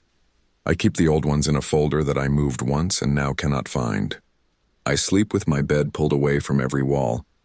The rasp follows anyway. Some nights it comes from the door, some nights from the window. Once I woke with my palm against the headboard and a heat in the wood that took the varnish dull. When I pulled my hand away, there was a smudge, not black, not white, just a lack of gloss in the shape of the heel of my hand. I put a poster over it like a teenager hiding a hole. It didn't help. The sound doesn't care about wood or stone. It cares about the part of you that says maybe if I say the right words, the thing will stop asking. Last week, someone slid a note under the office door. No envelope. Folded twice. Inside, a sentence written in careful, old-fashioned script. Nech mě zapomenout, co jsem viděl. Let me forget what I've seen. There was no signature. The paper smelled very faintly like snow. Novak said he found it in the morning. I said maybe someone had a sense of humor. He nodded and put it in his crossword book, and then later, I saw him take it out and smooth it like you'd smooth a shirt on a body you were dressing for a last time. I wonder sometimes if the stone is collecting languages the way stones collect lichen, that there is no original inscription under there at all, only the pressure of many attempts to say the same thing. Maybe the person who was buried there saw one small private thing and could not keep it. Maybe they saw all of it, and language is the only way the mind can bend around that kind of edge without cutting itself. Maybe the thing under the stone is nothing more than the ordinary work of forgetting, which is writing over and over and over. I shouldn't have touched it. That's the cleanest way to say it. I shouldn't have wanted proof as much as I did. But want is what the city is built on. Want to cross, want to look down from bridges, want to be older than you are. So I did. And now I wake some nights with a sentence half carved behind my eyes and can't remember if I wrote it in sleep. Now I walk the cemetery at dusk with my right hand in my pocket like I'm hiding a burn. Now I pour a little tea on the ground by the stone, the way my grandmother poured a little beer for saints she swore she didn't believe in, and say out loud, I didn't see anything like that might be a kindness to someone. If you visit, don't. But if you do, you'll know the stone because it will not be the most dramatic or the most tilted. It will be the one your hand goes to without consulting your brain. It will be the one where the letters have the tiniest sense of vibration. If you stand close enough, you will think this is just wind. This is just my pulse. You will, for a second, see your own handwriting in the groove of the sentence, and you will pull back and forget you saw it. That's the part that matters, that you forget. I'm writing this down so I can stop thinking about it for a while. I'm writing this down in a language that feels like a coat I borrowed from a friend and forgot to return. I will close my laptop and the rasp will start up like a polite neighbor sweeping a step. Maybe I'll sleep anyway. Maybe the dogs will stay quiet. Maybe the snow will come and cover everything and the stone will be just another tall gray shape wearing a winter hat. In the morning I'll make tea. I'll count vases. I'll stop at the Lidex stone and I won't touch it. I'll read the sentence in whatever clothes it is put on for the day, and I'll stand there long enough to breathe once and then I'll walk away. If you told me I had a choice, I would believe you. If you asked me what language it will use tomorrow, I would tell you I don't know and I don't want to know. But I can already feel the words finding my hand, and I can already feel the part of me that will be thankful for the mercy of not remembering, and I can already see the sentence bright on stone in a handwriting I recognize in the worst way. Let me forget what I've seen. If forgetting is a door, then it has my palm print on it now, and I wonder which side I'm on when it closes.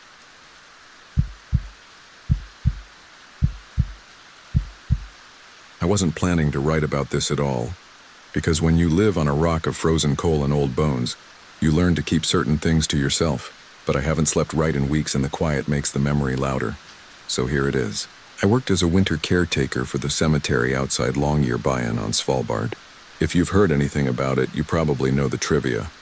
The ground stays so cold that bodies don't really decompose, and for a long time they avoided burying people, because the permafrost preserves more than it should.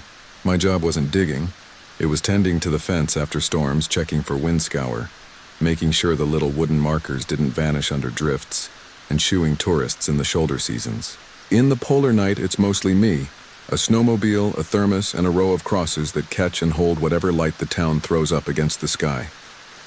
I did that last winter, the long one when even the diesel from the generators had a sweeter smell in the air, like a warning you noticed too late. I shared a house with two others, Mikkel, who fixed snowmobiles for half the town and drank coffee strong enough to polish metal, and Lena, a nurse who rotated through the clinic and the mining museum depending on who was sick and who was in town. Mikkel and I had come up the same summer for payday and stayed because the place gets under your nails. Lena grew up farther north and said Svalbard still felt like the attic of the world, full of things people didn't know what to do with. We were a good trio. Mikkel laughed at the wrong parts of stories. Lena collected quiet details like birds, and I had the keys to too many sheds. The week this started, the weather had settled into that stubborn kind of cold, where the snow squeaks under your boots and the air is so clear, it feels like something is missing. You learn routines up there. You check the aurora forecast even if you're only going to the store. You hang your headlamp by the door every time with fresh batteries. You glance at the bear bulletin and carry the rifle you hope you never touch. You don't cut across certain flats if the wind's from the south. I learned, too, how the cemetery sounded, the way the fence slats complained in a northerly, the way the drifts laid themselves down like sleeping dogs between the rows. On the first night I noticed anything wrong, there was a whiteout warning on the radio, but the sky above the lights was clear enough that I took the machine out to the cemetery to beat the storm and tie extra ropes between the markers. It's a trick old caretakers taught me. Rope lines at ankle height so the snow doesn't erase the shapes and you can still find your way. Even if everything turns to milk, I parked at the snow berm and killed the engine. That silence afterward is never complete. The generator's ever-present hum crawled up the valley, and somewhere a storage container door knocked in a patient rhythm. I walked into the rows. My lamp picked out the crosses and the occasional simple stone with a name that had turned to guesses. The snow made a dry sound when I brushed it off with my glove. I had just tied the second line, my breath fogging and freezing on the gator, when I saw someone moving where the rows bend toward the older section. If you've never felt a full body flinch, I hope you never do. It starts in your ankles and climbs. The figure was a man at first glance, tall, wrapped in something that was white because everything was white, a cloak or a blanket or the kind of coat you only see in photographs of polar expeditions. He was walking calmly, deliberately, not stumbling as you do in deep snow, just crossing the graves like he knew them. He didn't turn when my lamp swept over him. I called out, "It's automatic there, you call before you shoulder your rifle," and he didn't respond. I thought drunk tourist, and then I thought worse, and I started moving faster. He kept his pace, and I saw his footsteps when my beam hit the ground behind him. They were clear and deep, the sharp edges you get when the surface crust holds and your weight cuts through. I followed. The wind was nothing yet, so the prints held. Perfect boot ovals spaced like a metronome. He went through the oldest section where the wooden markers sit low, and then out beyond where the fence does a lazy jog around a snowed-in iron gate, and then he stopped. I could see his shape against the faint lighter patch that was the town sky, a shape of shoulders and a hood. I lifted my lamp to his face and got nothing. He wasn't there. The light opened on the valley and made a vertical column in the haze, and the last print was at my feet. I crouched with my glove on that final impression and felt the strangest thing. The snow around my hand wasn't just undisturbed. It was warm, in a way that was insulting to your fingers. I pressed harder and it sank as if the crust had thawed. I thought about vents, about a mine opening I didn't know, some sneaky worm of warm air from the town pipes under the road, but there was nothing around. Just a clean white surface with a shallow basin of boot prints leading to it and a dead stop. Steam doesn't show at those temperatures unless it's strong and fast, and there was no steam. But the heat was there, seeping like breath. I sat there with my glove on the snow until it cooled. When I stood up, something else made the hair behind my ears lift. The rope line I'd tied 20 minutes before shifted under its own weight like it was being tested from the far end. A slow, polite tug. I turned my lamp that way and saw only the crosses lined up like men waiting for orders. "Okay," I said out loud, "because you're supposed to tell the air what you're doing so you hear your own voice." "Okay." Then the wind came and erased the sound of my boots, and I decided to call it. On the way back, I looked behind me more times than I'll admit. The prints I had followed were already softening at the edges. Mine were sharp and messy. At the berm, I heard a single hollow thump from the cemetery's little wooden tool shed, the sound a shovel makes when it tips against a wall. Later, when I checked, nothing inside had fallen. I told Mikkel and Lena at breakfast, doing the thing where you laugh about it while your hands tell on you by holding the mug too tight. Mikkel said maybe I'd followed a tourist in a white snowsuit who took the world's neatest long jump. Lena frowned and asked where exactly the print stopped. When I said the older section, she nodded like it fit into a drawer in her head.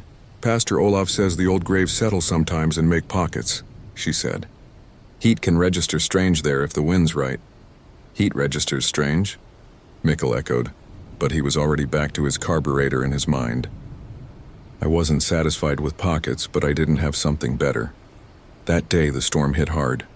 The radio hissed with warnings, and the plow made walls of snow you could hide a building behind. I didn't go back out until the next night, when the wind calmed in that sharp way that makes the cold bite more. I told myself it was to check the rope lines. In truth, I wanted to see if the weirdness had blown off with the storm. As I approached, my headlamp picked up something like tiny glitter in the air, ice crystals hanging despite the lack of wind. The ropes were intact. The little flags I'd tied to the fence for tourists fluttered as if remembering how. I walked the rows deliberately, counting the steps between markers, tapping each cross with my glove to knock off the hard crust. Twice I thought I heard a footstep behind me, and twice it was a clump of snow sliding off a post. Then near the same place I felt heat on my shin through the insulated pants like I'd stood too close to a heater. I pointed the beam down. There was a shallow rise in the snow, about the size of a sleeping person. No prints let in or out. When I put my glove to it, it was warm. Not melt, not hot, but the kind of warmth you find in the crook of a sofa where someone just got up. I stayed until the cold ate my face through the mask. On the way home, the radio crackled on my jacket, and for a moment I thought I heard singing between the static. Not quite a melody, more like a low human note drawn out and steady. Lena, when I told her, asked if I knew old hymns. I don't. She said some of the nurses sing when they're counting stitches because it keeps the hands steady. "Maybe you caught a frequency," she said. Mikkel said warm snow was a sign I'd been outside too long and my nerves had a fever. He held up a spark plug with his gloves and grinned. On the third night, I brought a little industrial thermometer probe from the supply room. It's a stick with a cable and a small readout, meant for checking the temperature in stored diesel and frozen food. I trudged out alone again because no one volunteers for the cemetery when the night has teeth. I found the spot by memory.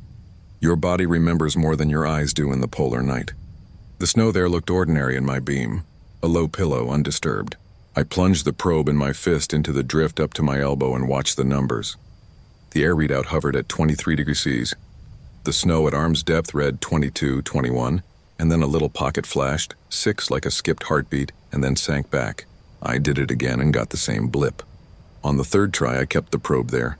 and felt the warmth of the pocket abrade my skin through the glove. It felt like a palm pressed back. I admit I said a few things aloud to prove I wasn't one of the ones who stopped having a border between the inside voice and the outside world. I'm testing the snow, I told no one. I'm going to mark this and then I'm going home. I slid a little blue surveyor's flag into the drift and tied a loop of rope from a nearby cross to it, because at night everything loses scale, and the loop would help my hands know where to go if my head failed. When I stood up, I saw a second set of footprints in the beam to my left. They came from nowhere, crossed the row, paused near my boot, and then led off toward the low gate and the world beyond. The prints were crisp, the way things are when they're new, the same boot size as before. I followed them a few steps and then stopped, because there is a point where every story you've heard about people vanishing in whiteouts opens like a trapdoor under your foot, and you realize you've been standing on the handle the whole time. I took out my radio and keyed it. "Mikkel," I said, because it felt easier to conjure him than the governor's watch. "You around?" Static, then his voice like sandpaper. "Always you at your ghost farm?" I told him where I was and what I saw. He swore, then laughed the way you do when you're trying to put a leash on the fear. "I'll come out," he said. "Stay put." He arrived in 6 minutes, which meant he was already half-dressed and had only pretended to be casual. His headlamp was brighter than mine and made a second sun.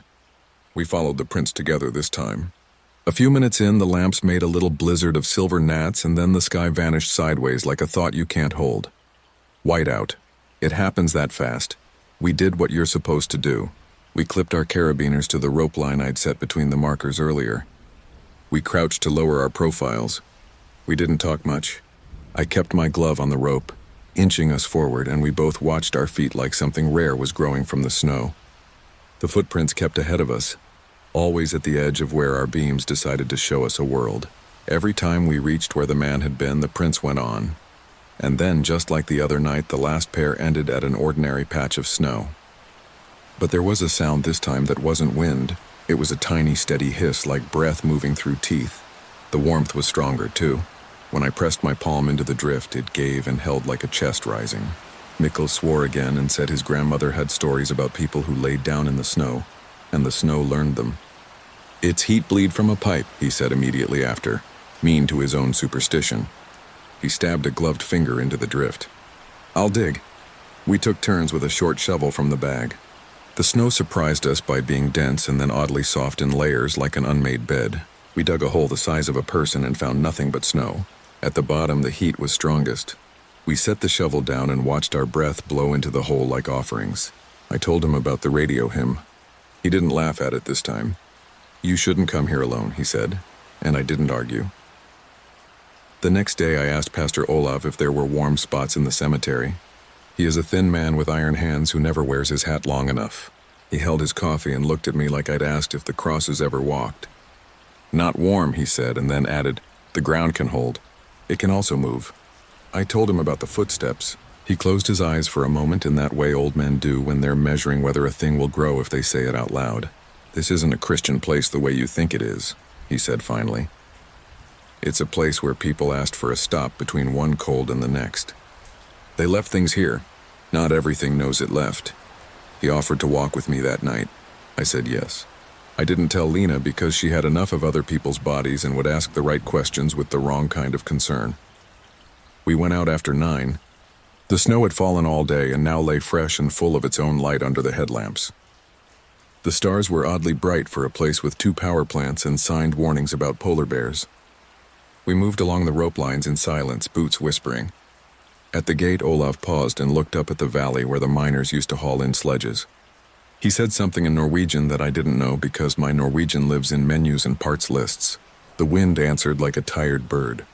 We crossed into the old section. I remember the precise sound of one wooden cross rubbing its neighbor, a small tired creak. And I remember thinking that if I didn't note details, my mind would slide over the whole night and call it a dream. At the flag, the snow had made a gentle mound around the stick. I crouched and put my palm down. Warm. I felt shame at a child's relief that someone else was there to feel it too. "Yes," Olav said quietly as if we had confirmed a recipe. "And what now?" Before I could answer, his lamp caught something moving. In the far end of the row, a figure stepped between 2 markers. He was taller than me by a head. shoulders black against the white because he was wrapped in a cloak of snow that had crusted and darkened at the seams. He moved the same as before, same even pace, same disregard for us. The prince came after. I don't know why I did it, but I stepped ahead of him, a meter off his path, and raised my palm like a crossing guard. "Hey," I called, gentle but firm. "Stop a second." Mikkel would have laughed at my tone. The figure kept moving until my light hit where the face would be. For the first time it reacted. It dipped its head slightly like a man averting his eyes. Then it turned left without changing speed and started in a new direction, still toward the outer fence. The prince rotated under him as if the snow had spun too. We followed without speaking. The whiteout didn't come that night. Instead, the air got cleaner and the cold sharper, and our lamps made two narrow cones that felt obscene in their intrusion. The man reached the low fence and stepped as if to sail through it. His cloak shook a little in a wind that wasn't there, and then, like the first time, he ended at nothing. He wasn't. The snow was. We stood over the dead stop of his passage, and I put my glove down and felt heat radiating up, slow and certain. Not dangerous heat which hisses and spits and melts like fury, but body heat, the way it gathers in a sleeping bag. "He is looking for a place," Olav said in a voice that sounded heavier than he was. "Or he is not ready to leave the place he found." I told him about the footsteps arising from nowhere and returning to nowhere, and about the hissing like teeth. He nodded. "The town pipes don't run here," he said almost to himself. "And the mine is the other way." He eyed the fence in the direction of the old miners' barracks that aren't there anymore. "There are stories about the influenza dead," he added, and I thought of the preserved bodies that made the newspaper when people dug them up to study the virus, and the way the articles always mention that Svalbard keeps what you give it. "I don't think this is that," I said, because the idea of a virus as a ghost was too big. "No," he agreed.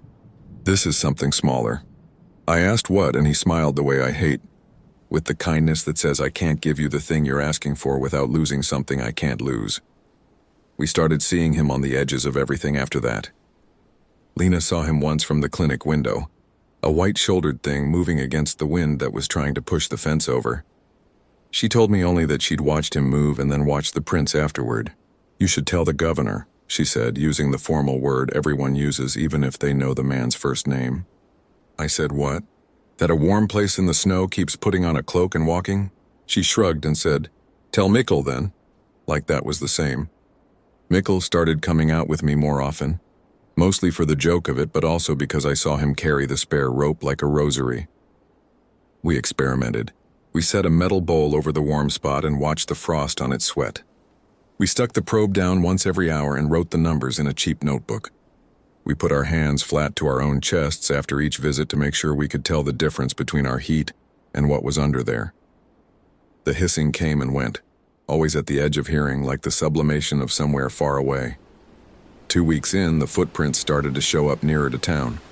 A police officer named Carrie, she sells me boots sometimes in her off hours, like everyone does 3 jobs, showed me a path of prints that cut across a parking lot and stopped at the road's edge where the plow had left a low wall. "A guy in a white coat?" she asked. Her breath made dragons in the light. "Tall?" I hesitated because I wasn't sure what counted as reporting versus making new weather with the things you say. "Probably the same," I said. "He's been around the cemetery." She nodded and said something about kids and challenges she didn't understand. "If it's a person," she added, "the way you say if it's an elk, I'd rather talk to him than to the person who finds him after a storm." After she left, I looked at the top of the plow wall where the print stopped and held my palm over it like a diviner. The heat ghosted up, faint and unmistakable. If you think I'm stretching the truth now, I don't blame you. I've never liked stories that ask you to swallow too much at once. I can only say that there are kinds of knowledge that lodge in you the way cold does. You stop doubting them because you can't make them leave. The climax, if that's what this was building toward, came on a Thursday night, when the wind was from the east and the kind of crystals that form thin plates instead of needles were floating like a halo around everything. It felt like weather remembered from a photograph. I went out alone because I'd told myself I wouldn't make other people part of it anymore. The Bear Bulletin had 3 sightings, but all down by the shore, and the rifle felt heavy on my shoulder. I walked the rope lines, checked the flags, and then stood by the warm place and listened. The hissing was pronounced. almost like someone whispering foolishness to a stove. I said out loud because I was past pretending I didn't talk to the air. "What do you want?" It felt good to hear my voice not tremble. There was no answer, just the sense of the snow breathing. Then from behind me came the soft, deliberate crunch of a footstep, and again, 5 in total, equal in spacing, exactly like the ones I'd followed all month. I turned slowly, beam low, and there he was. Not quite fully in my light, but held the way dust motes are held in a window. The cloak wasn't snow after all, but something older, rough and woven, now white with accumulation. The hood shadowed the face in a way that wasn't a trick of my light. He stopped a meter from me and stood very still, and I understood in a way I don't like that we were both waiting for something we hadn't agreed upon. I did the thing you do for an injured skier. I kept my voice even and told him my name and said I wanted to help him get to shelter. I told him it was too cold to be out alone and too late to find his way by feel. I said there was a good chance the weather would turn ugly, even if it looked polite. He didn't answer, but the shape of his shoulders shifted the way people's do when they are listening while they decide whether to listen. I took a slow step forward and made sure my beam didn't hit his face. "I'll walk ahead," I said. "You can follow my prints. We'll take the line to the gate. You'll be inside in 5 minutes and I'll make tea." This last word felt ridiculous in my mouth, like something I'd read and decided to try. He tilted his head at it the way an animal does at a sound it recognizes from another lifetime. Then he turned precisely as if pivoting on a hinge and started to move. Not toward the gate, but toward the far fence, the place where his path always went. I moved to block him, not with force, but with a librarian's politeness, and put my hand out. He stopped again. The snow hissed warmer. A low wind came out of nowhere and patted our coats. There was a pause, and in the pause the long, steady note I'd heard on the radio slid between our lamps. A human sound without words. For a second I thought it was coming from me. Then he stepped lightly to the left like a dancer and went past me. The rope trembled as he passed it, as if he had brushed it, and when he reached the usual spot the world swallowed him. I didn't dig. I wanted to, but I didn't. Instead I sank to my knees because the snow was suddenly soft enough to take them, and pressed my ear to the drift. If you've ever put your ear to a friend's chest and tried to hear anything besides your own blood, you'll know the frustration of what I'm going to say. I heard something and I don't have the vocabulary to make it convincing. It wasn't a heartbeat. It wasn't air. It was a regular small sound, steady and stubborn, like a stitch pulled through fabric and back, like something being mended very slowly and very much on purpose. I lay there with my cheek burning from the cold and listened until the sound either stopped or became the only thing there was. When I stood, my knees burned the way skin does when you warm it too fast. I backed away to the rope. The wind picked up in a single indifferent breath and blew crystals at my face. I started home. Halfway there, my radio cracked and popped, and then a voice, a human voice, said my name in a normal tone, as if someone had set a mug down on a table and remembered I was in the room. "You should leave a door open," the voice said, calm and unadorned. Static ate the rest. I clicked the button and said redundancy words I hadn't used since a first aid course. "Say again." Nothing but the hiss. When I got home, Lena and Mikkel were at the table, a deck of cards between them, like it was a normal thing to pretend the night outside wasn't older than God. I must have looked like I'd seen the guts of a machine, because Lena stood without finishing her hand. "Sit," she said. "We made dinner 3 hours ago. It's still fine." I told them about the voice and the way the snow had made the mending sound and how I hadn't dug. Mikkel didn't make a joke this time. He went to the door and checked the lock we always keep set but never loud, and then he propped it with the rubber wedge we use in summer to make the night soft. "A door open," he said, shrugging when we looked at him. "It costs nothing." We left it that way while we ate, while the lamp made its circle on the floor, while the wind thought about changing direction. Over the next days, small practical things broke. My probe stopped catching the heat blip and started reading the same cold all the way down. The little survey flag disappeared, not blown away, just missing from the stick, as if the green had become more white and decided to move along. The footprints moved closer to the road for a while and then retreated. The hissing came and went. Lena caught a cold and said the infirmary had 3 cases of something that smelled like old pennies. People notice things. Someone said the church felt warmer than it should before anyone turned the heat on. Someone else said their window got fogged from the outside, which is wrong there. Carrie emailed me a photograph of the parking lot prints and wrote, Tell your friend he's got town privileges now. With a smile I couldn't feel. This is the part where I'm supposed to tie it together, or else admit I lost it. I can't do either. The winter ended slowly, the way it always does there, by strips and leaks and a new quality to the light. The warm spot in the cemetery stopped acting like a sleeping body and started acting like snow. We still find footprints some nights. They still start from empty ground and end by the fence. When I put my palm down there now, it feels like cold. Not the hatred kind, but the old kind that belongs here. The radio sometimes hisses and sometimes carries one low, steady note that could be anything. Pastor Olaf still nods at me like you nod to someone you have a secret with, but not the same secret. Mikkel replaced my probe without a word, and now he carries the wedge doorstop in his pocket like a joke or a ward. Lena said the cases that smelled like pennies cleared up on their own, and that sometimes a burden just shifts to another beam, and you don't have to know which one. I still go out at night. I still tie the rope lines because they help my hands remember where to go when the world forgets its edges. Sometimes I walk past the old section and stop where the warm was and listen without letting the cold numb my ears. I don't hear the mending sound anymore. But sometimes, when the wind is that clean, sharp east and the crystals make a false daylight, I think I see him at the far end of the row, walking with purpose, a cloak that is only snow held up by a shape that has nowhere else to be. If I keep very still and my lamp stays pointed down, he will keep his course and not turn his hood toward me. He isn't quite threatening. He isn't quite lost. He is exactly what the place makes of a certain kind of wish. I go home afterward and leave our door open for a while, even when the weather would prefer it shut.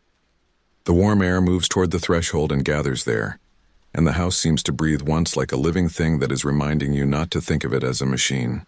When I lie down, the mattress holds the day's imprint longer than it should, and sometimes I wake and find the edge of the bed warmer than the middle, as if someone sat and waited for me to notice. People ask me if I believe in ghosts, and I finally have an answer that doesn't feel like pretending. I believe in things that walk until the walking is remembered by the ground. I believe in heat that refuses to admit it's spent. I believe you can follow prints to a place that doesn't exist and still feel what left them. And I believe that some nights, when I lock the door again because even politeness can overstay, there is a figure outside with a cloak of snow and patience. And somewhere beneath the frost there is a steady small sound like someone stitching, and the ground is warmer than it should be, as if a body had been lying there a moment before and rose without leaving, and is waiting for one more stitch.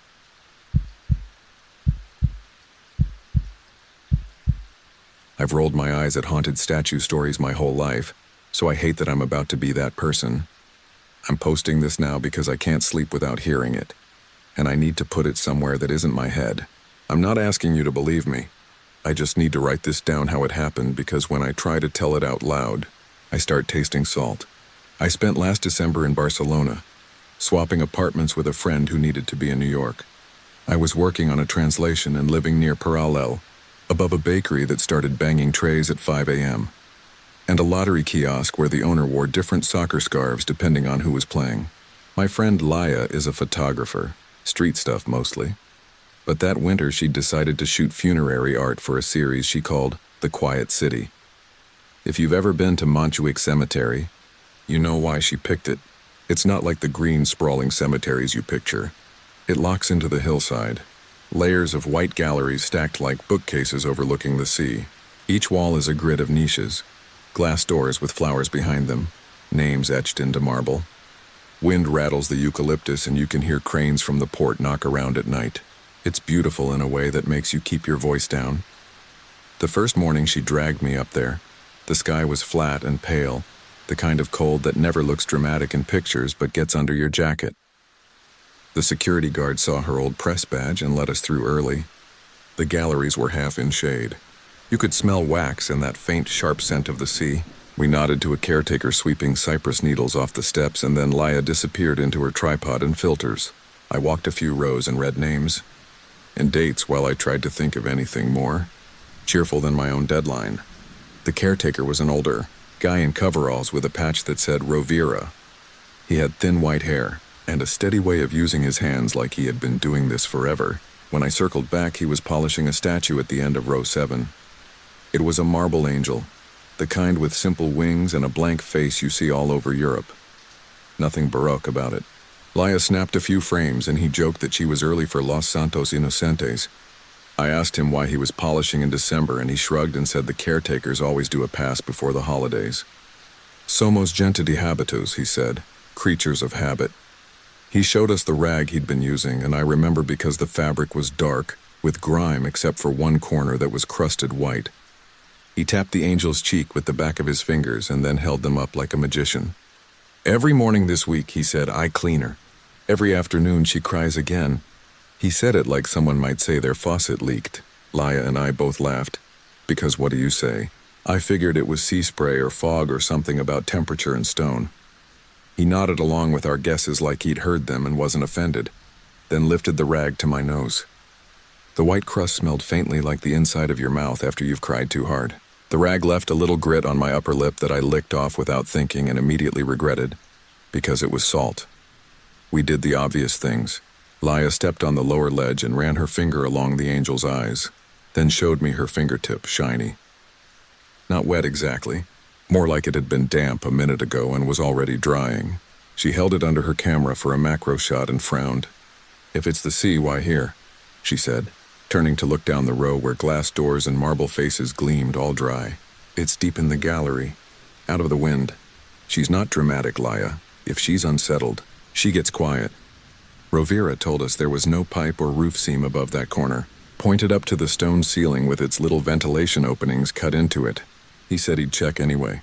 He took down a tall, dented ladder, the kind that leaves aluminum streaks on your palms, and went up with a flashlight. No wet spots.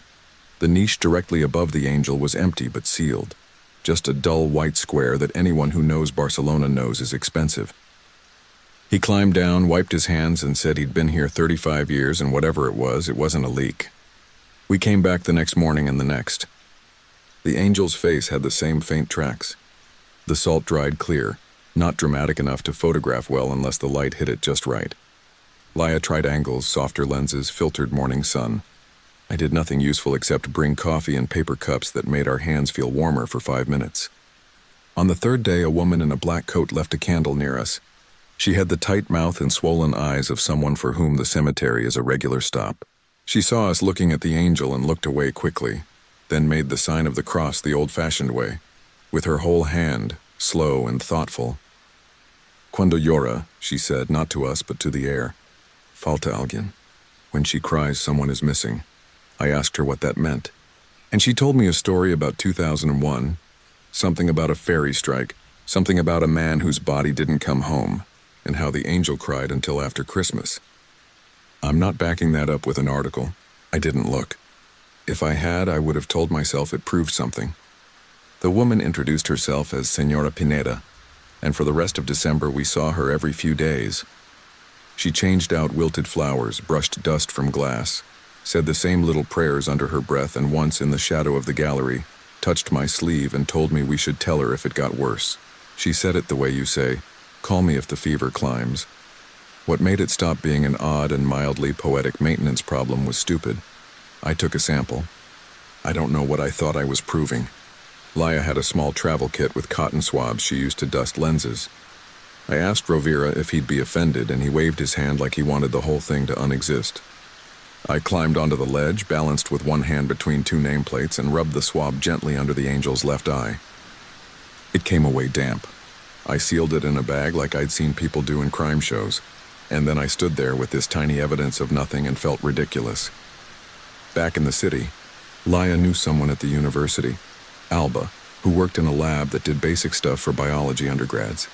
She agreed to run a couple of non-invasive tests if we promised not to drag her into anything public. She rolled her eyes on the phone and said, "Don't say it's a miracle when it's obviously humidity."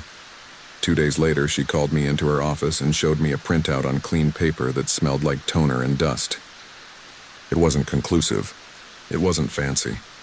But she said the concentration of sodium chloride was consistent with human tears. Not just random salt spray. There were trace amounts of proteins like lysozyme and lactoferrin, which she said were normal components of tears. You can get similar profiles from sweat, she hedged, but the ratios are weird for sweat. She asked me if I'd touched it. I said I had. She told me to wear gloves next time if I wanted to keep indulging my superstition. I didn't tell Rovira about the lab paper. He already looked like a man being asked to babysit someone else's anxiety. He kept cleaning. Every morning the rag had that crusted corner. Every afternoon Laya swore the tracks were a little lower on the angel's face. He recorded the humidity with a little green device on a keychain. If you ever want to feel crazy, try to argue with a guy cheerfully reading 62% under eucalyptus trees and saying, "See? Normal." We tried to talk ourselves into reasonable explanations until the words felt like bubblegum. Stretched and losing flavor. One evening, Laya texted me that she'd gotten permission to shoot at dusk. When the city lights wash up the hill and you can see ships winking on the water, the guard, a big guy named Tony, said he'd walk us out 10 minutes after closing. We didn't mean to stay longer. We just did. It gets so quiet in there at night. The traffic on the ring road below is a soft hiss. The port cranes groan like animals. A dog barked once far away. Our breath made little clouds when we laughed. Laya had set her camera on a long exposure, and you know how that hypnotizes you. You just wait. We waited. The angel's face was pale and uncomplicated, blank like all blank faces are until you decide what they mean. There was a sound I still can't describe except to say it was the sound of someone beginning to cry. The intake, not the sob, just that breath before it. Laya froze. We both turned, expecting to see someone in the gallery behind us. The glass doors reflected us in a faraway square of orange light where the stairwell cut down. There was no one else. The air got colder in that specific spot, the way it gets cold when you open a freezer and lean in. I stepped forward stupidly and put my palm near the angel's face. It wasn't a temperature thing. The stone didn't feel like much of anything. But when I pulled my hand back, my skin was damp, and I swear it on whatever will make you believe me. There was no condensation on the ceiling, no line of drip above us, nothing like that.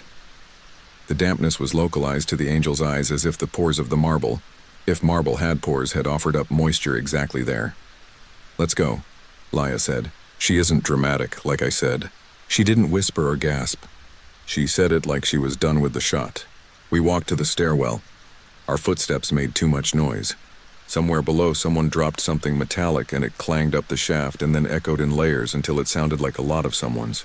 At the landing, we ran into Tony coming up with his flashlight, and he smiled, that not quite smile of a man paid to not ask dumb questions. And we waved and promised we were leaving. That night I dreamed I had salt on my tongue and woke with my mouth dry. My phone vibrated at 3:12 a.m.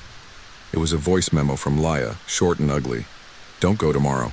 "Just don't," I'll explain. When I called, she didn't answer. I lay there listening to the bakery downstairs begin. Tray after tray thumping in that industrial way that means life goes on regardless of what you're afraid of. At 5, I gave up and walked to the kiosk on the corner for coffee. The owner, who always wore a ridiculous Santa hat the second it was acceptable, was watching the news without sound. The ticker crawled something about an accident on the ring road overnight. He tapped the glass with his knuckle when he saw me looking like I might ask, and shook his head in that slow way that means someone's morning has just been destroyed. I didn't go to the cemetery. I walked to the beach instead and sat on the cold sand with the other winter idiots and watched a gull steal a piece of bread. The sun did that Barcelona thing where it pretends it's generous but gives you no heat. At noon, Laya texted me, "Fine, come at 3. I met her on the hill, hands deep in my pockets. She didn't look like she'd slept. She said she'd gotten a call from Senora Pineda, who had whispered, "It's worse." When they say worse here, they say it with a long O like worse, and it makes it sound like a hole. Rovira had already been there that morning. The angel's face had fresh, faint tracks. Below her, the marble plates with names were meticulously arranged. 2 across, 6 down, each with a little oval for a photo. One plate a few rows down had a fresh strip of tape across it, where the new inscription would go. This is normal. Families reserve spots. Names get added later. I'm telling you this because it's not the inscription that bothered me. It was the way the dried salt tracked down and then angled. Not randomly, but with too much intention. It spiraled. No, that's too romantic. It changed lanes like a raindrop that suddenly decides the best route is over your wrist bone. It stepped around old stains. It curved around a tiny chip. It landed squarely on the plate with the tape, leaving a translucent ring that, as the light shifted, looked bruised into the stone. It could be my brain writing an outline in hindsight, but I swear it looked like a mark made by a thumb pressed and turned. the way we used to twist a smudge off a page. The name under the tape hadn't been carved yet, obviously, but the last name was penciled faintly in the corner for the stonecutter. Laya saw it first. She got very still and gently touched my elbow. She knew that name. Everyone in her building knew that name. It was their neighbor, the bus driver who always carried his groceries up too many flights of stairs with too much cheerful swearing. The one who'd gotten a new hat for his granddaughter last week and made everyone in the stairwell critique the color. He'd had a heart attack on the ring road at 2 a.m. His wife had gone down in an elevator with 2 cops at 6. In small cities, and Barcelona is a small city when grief is walking around, you know those details in hours. Coincidence, I said, automatically and with my whole mouth like pushing a pillow over something. They reserved this niche. It makes sense his name is going here. The salt, I didn't finish. Laya didn't argue. She put away her camera. We didn't stop going. I wish we had. We told ourselves we were documenting it, which is the easiest excuse for looking at something that hurts. Senora Pineda started bringing us thermoses of broth, like we were the ones who needed watching. She talked about before, about how in some older section there's an angel with a chipped hand that's always wet in September. Rovira scolded her in the kinder way older men scold. Tony brought us a space heater once, then took it away when he remembered his boss would see the electricity use. The weather shifted, sunny one day, low mist the next. The crying was worst on clear, cold mornings when the light widened everything, and the city below was full of bright noises. Alba texted me asking if I had more samples, and I said no, because I decided this wasn't about proving anything. She sent me a picture anyway. A close-up of a sheet with columns and numbers and protein markers bracketed in pencil. "I ran your first sample against a smear you left on my desk," she wrote, laughing emoji. And I actually felt relief at the joke. "The ratios are weirdly similar, babe," she added. "Tell me you didn't press that swab on your face first." I denied it, honestly. She said, "Then either the angel has human tears or you taste like stone." I didn't like the way she phrased it. I didn't like that I stared at my hands after, like I expected to see white dust in the creases. The last time we went up was December 21st, or the 22nd if you count after midnight as the next day. It was one of those evenings when the city felt thinner, like sound could pass through buildings. We got there late because Laya had been stuck at her place with neighbors and casseroles, and the kind of kindness that leaves you blurrier afterwards. The guard waved us in with a tired hand. 10 minutes, he said, but nobody in Spain means 10 minutes unless it's the train. The galleries glowed like an aquarium. Our footsteps were swallowed right away. For a minute I thought the angel was dry and felt a weird, childish relief, like when your fever breaks. Then I saw the tracks were simply finer, a delicate cross-hatching that caught light when we moved, like things under museum glass. I don't know how to tell this part slow. The sound again, that inward breath. Except this time it wasn't a sound in the space. It was in my throat. It was the body thinking the thought of crying before the brain has time to say, "We don't do that." I put my fingers to my eyes and they were dry. Laya was looking at me with a carefulness that set me off, like her concern was a pin pulled from a grenade. "Don't," she said, and I snapped back, "I'm not." Except it sounded like someone else's voice, the one I use when I'm embarrassed. The angel's gaze didn't move. I know it didn't. But the weight of its face on the air changed. That's the best I can do. It's like when a crowd shifts and you know it without seeing anyone step. I took one of Laya's lens wipes, the sterile kind sealed in little foil squares, and without thinking I reached up not to the statue but to the nameplate below with the taped strip. I pressed the wipe to the place where the ring had been and held it there. I didn't know why. My hand left a wet print. Laya said my name once. The air got colder but not around me. Inside me, the way you feel a draft in your teeth. If you've never been chilled from the inside, I don't mean emotionally. I mean literally. It's a very strange sensation. We left in a hurry that didn't read as a hurry because we were too proud to run. Tony didn't look up from his phone at the gate. I don't remember the walk down or the bus ride back or how I got my key into the stubborn lock at my apartment. I do remember the quiet after I turned off my kitchen light. I remember the window being dark like a mirror. I remember walking to the sink and drinking water like I was trying to drown a taste. It didn't work. I could taste salt anyway, and it wasn't on my lips. It was in my nose. It was behind my eyes where tear ducts begin. In the morning, there was a text from Alba. "If you don't want to bring me more samples, fine. But you left something at my lab." A photo followed of the foil square from the lens wipe, folded around the swab I'd given her. On it, she'd scribbled a date. The date was wrong by a day. She'd written the day we were there at dusk instead of the day I'd taken the first sample. That's the kind of detail your brain chews when it doesn't want the big bite. Then she called. She didn't sound scientific. "I'm not supposed to run personal tests," she said.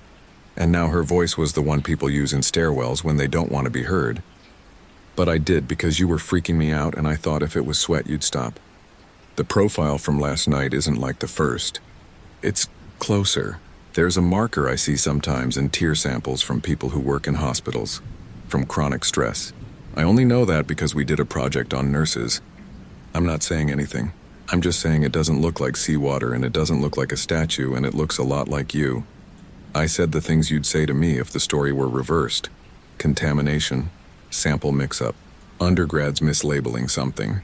She said she'd triple-checked, and then she said, 'Please don't be angry,' which told me her hands had been shaking when she pipetted whatever people pipette in those labs. I wasn't angry. I was tired in a way that made it hard to tell where the edges of my body were. I wish I could give you a big ending. I wish I could tell you the angel cracked like plaster or a voice came out of it in Latin. What happened is small. It's going to sound like nothing." On the 24th, Laia texted me a photo of the angel dry as paper. Rovera had put a ribbon on the railing with a little sprig of fake holly, and he was in the background of the shot, waving. The new name was carved and painted black. There was a glass door in front of it now with a photo clipped to the corner. The bus driver looking stern in a way that made your heart prickle because you knew he was actually soft. The glass had one fingerprint right in the middle, which I scolded myself for reading as a sign of anything. The fingerprint was probably a nephew trying not to cry. I started sleeping again. Sort of. The bakery resumed rattling me awake.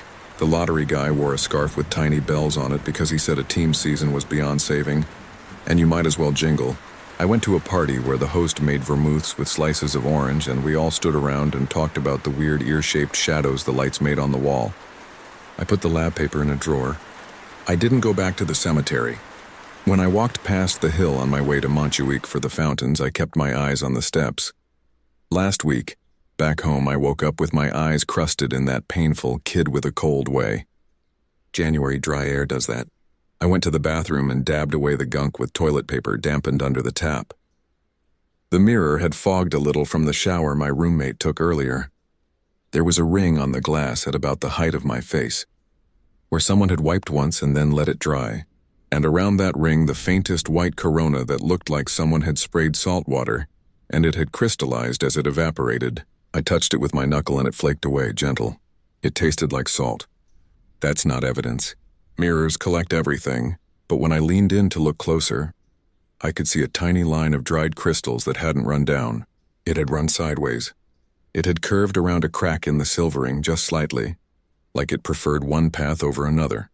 If you need me to say it clearly, I think some things cry because they're asked to bear more names than they were carved to hold. I think sometimes we bolt our grief to stone because stone is convenient, and the stone does what it can and maybe it learns from us. Or maybe we learn from it, or maybe I contaminated both samples and everything else is my stupid brain, knitting a sweater from one loose thread. That's why I'm writing this here and not in my notebook where I put the stories I lie to myself about. Haven't told Laia about the mirror yet because she moved on with her series and I don't want to drag her back into this. She's shooting bus stops now. The last time we had coffee, she mentioned she still walks up the hill sometimes and says hello to Rovira, who bought a new ladder. "The angel?" I asked. She shrugged like she didn't want to give me anything to chew on. "Guapa," she said, "pretty, dry." Then she looked at me the way she did in the gallery. "You look tired," she added, and I told her it was the translation, which it is, sort of. You can exhaust yourself turning one language into another. You can also exhaust yourself trying to decide whether the crying you hear is yours. If you go up to Montjuic, don't tell me what you see. Don't send me a picture. If she's crying, I'd rather not know. If she's dry, I'll convince myself it was all humidity and suggestion and the kind of December that turns people inward. I keep thinking of Senora Pineda's word. Falta, missing, lacking, absent. Every time I taste salt now, even when it's just chips, I think of that word and it feels less like something is missing and more like something is choosing.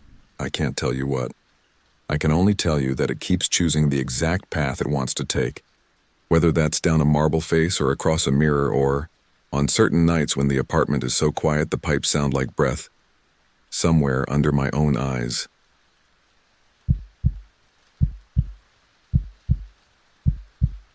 I know exactly how this is going to sound, and I don't blame you if you roll your eyes.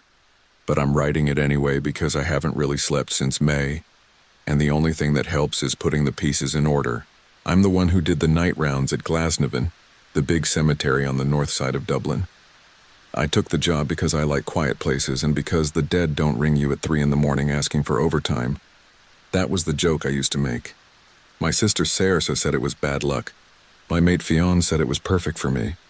Me being the kind of gobshite who finds silence comforting. If you've ever walked past the walls at night, you know it's not really quiet. There's traffic from Finglas, a hiss from the clouds even when it isn't raining, the occasional fox sneaking along the boundary like it pays council tax. But it's a steady kind of noise, and that's what I liked. My route started at the staff entrance by the museum bit and finished near the older sections where the famine plots are. I logged the tour times on a little clipboard and a phone app our supervisor Aidan swore he would learn to use one day. I had keys for gates that squealed no matter how much oil you gave them, and a torch that could pick out a name from 30 feet. I touched the cold iron railings to wake myself up, grin at the stone angels as if they were co-workers, and speak out loud now and then so I could hear a human voice. "All right, lads," I'd say to the statuary. "No parties tonight." The rituals kept me sane. It was the night after the last match of the season, so mid-May. The city had been loud, then quiet again in the way only Dublin does. Big cheers and then a blanket over it all. A damp breeze came in from the Liffey and turned to a clammy touch the deeper I went. I had a thermos of tea and a pocket radio tuned to some late program, where a man named Declan played old songs and told stories he didn't need to look up. When the ad breaks hit, I'd click the radio off so the cemetery's own sounds could press up against me. I never said it out loud, but I liked that feeling the way some people like the sea. I respect the place. People think security means running teenagers off and dealing with drunks. But most of it is checking fences and making sure the ground hasn't given in where the older graves are shallow. The famine years left long communal plots under grass that looks like a football pitch if you don't know better. Underneath is another story. Boards that were bomb-proof back then are powder now, and occasionally the soil sags. We were trained to mark any dips with high-vis flags and ring the grounds crew. You learn the difference between a foxburrow and a dangerous settling by feel. I had just turned by the row of yews that makes a kind of narrow tunnel when I heard it. I didn't clock it as anything at first. It sounded like wind through a drain or somebody running water in a house just outside the walls. Then my brain decided it was singing. Not a song I knew, not English or Irish. I know bits of Irish, school leftovers, a few proper phrases I keep from my mother. This wasn't that. It wasn't Latin either. And I say that because I know what the old funeral psalms sound like. It came from the ground. Not deep, not far away, just under the path, as if all the stone were a thin lid and the sound were breath fogging the underside. I stopped because, of course, I did. The first thought I had was a practical one, a water main. We'd had a pipe go before, and the pressure made a howl that scared a different guard so badly he called the guards, the Garda E, thinking it was an intruder. I crouched and put my hand on the tarmac. It was cold and humming. Humming is too tidy a word. It felt like a quiet throat clearing and the vibration ticked along my bones. I told myself I might be catching a cold. I told myself lots of things. I walked on, slow, listening, the beam of my torch on the ground in case it was a fox or a human sleeping rough. The singing followed at a distance like the sound of a radio from a passing car. I tried to place the rhythm. Old hymns have a kind of square step to them. This one was rolling like the sea. I flicked my radio on and off to see if it was picking something up. The station wavered as if someone had put a hand over it. I got a burst of static and Declan's voice cut into a sentence and then gone. Not unusual, I told myself. What with cloud cover and city interference? The trick of being alone at night is catching yourself when your brain starts coloring in monsters where the dark is only dark. At the far end of that path, the ground falls away a little into the famine sections. The grass dips like a gentle wave, and if you don't know, you wouldn't think it was anything but bad drainage. I had a high-vis flag in my belt because you always carry one when you get to that part. The singing, if that's what it was, got clearer. I could almost hear syllables. The impulse I had was the worst one. I took my phone out and started recording. It's nearly habit when you do this job. You send proof to Aiden that there was an issue, or you record yourself noting a time in case there's a complaint. The red dot came up on my screen and I felt stupid standing in the dark filming grass. It would be an embarrassingly ordinary video of nothing. My light picked up disturbed soil at the margin of one of the long plots. It wasn't a burrow. It wasn't wind scouring. It was a neat scallop in the turf, as if someone had pressed a thumb into bread dough and lifted it. My stomach did that little drop you get when you miss a step in the dark. I put the flag in a few feet from the edge. The singing did not stop, but it pulled away, into the ground, if that makes sense. You know the way a kettle goes from loud to quiet when you click it off? Except the heat is still in there and you can feel it if you get too near. It was like that. I backed up and turned off my torch. I don't know why I did that, except that lights sometimes make you feel safe when they shouldn't, like a child pulling a blanket on a burning bed. Without the torch, the night became a shape. Street light from outside limned the tops of stones. The clouds glowed the color of a city. And I heard it again, farther off toward the newer graves, as if it was moving beneath the paths, as if there were tunnels and it was taking those. We don't have tunnels, not like catacombs. There are drainage routes and crypts that are technically underground, and there's a little bridging under the older road, but not tunnels. That's what I told myself.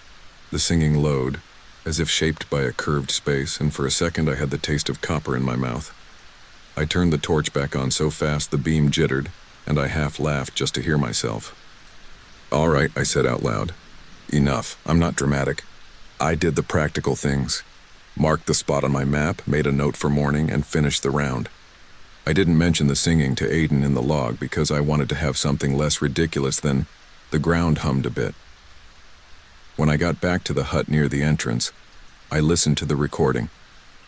At first I heard only my breathing and the small click of my teeth. Then faintly there was a thread of sound under it.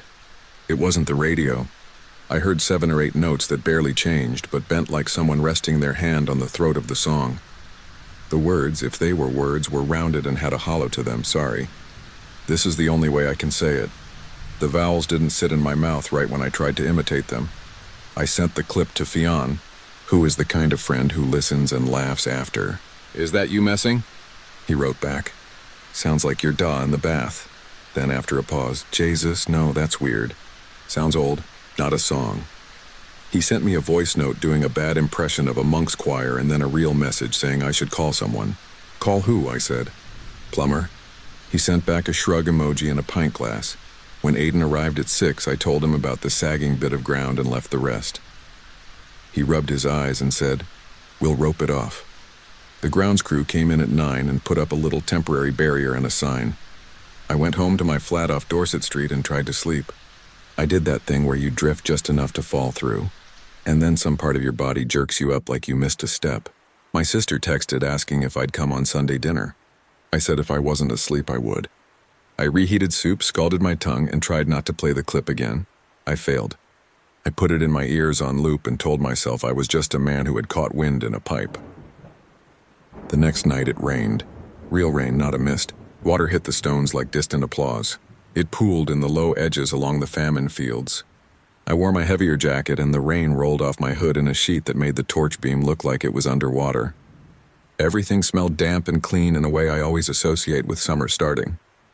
I walked my route a little quicker because the rain made the grass slick, and told myself not to stop even if I heard it. That's exactly when you hear it. It came up through the rain like a thread of warmth and cold. The notes were exactly as before. My heart learned the rhythm of it. It put itself inside the sound without my permission. There were fox prints along the path. My beam caught a pair of eyes and a red flank as one slunk away under a hedge. When I got to the flagged spot, I saw there were 2 more scallops in the turf near it.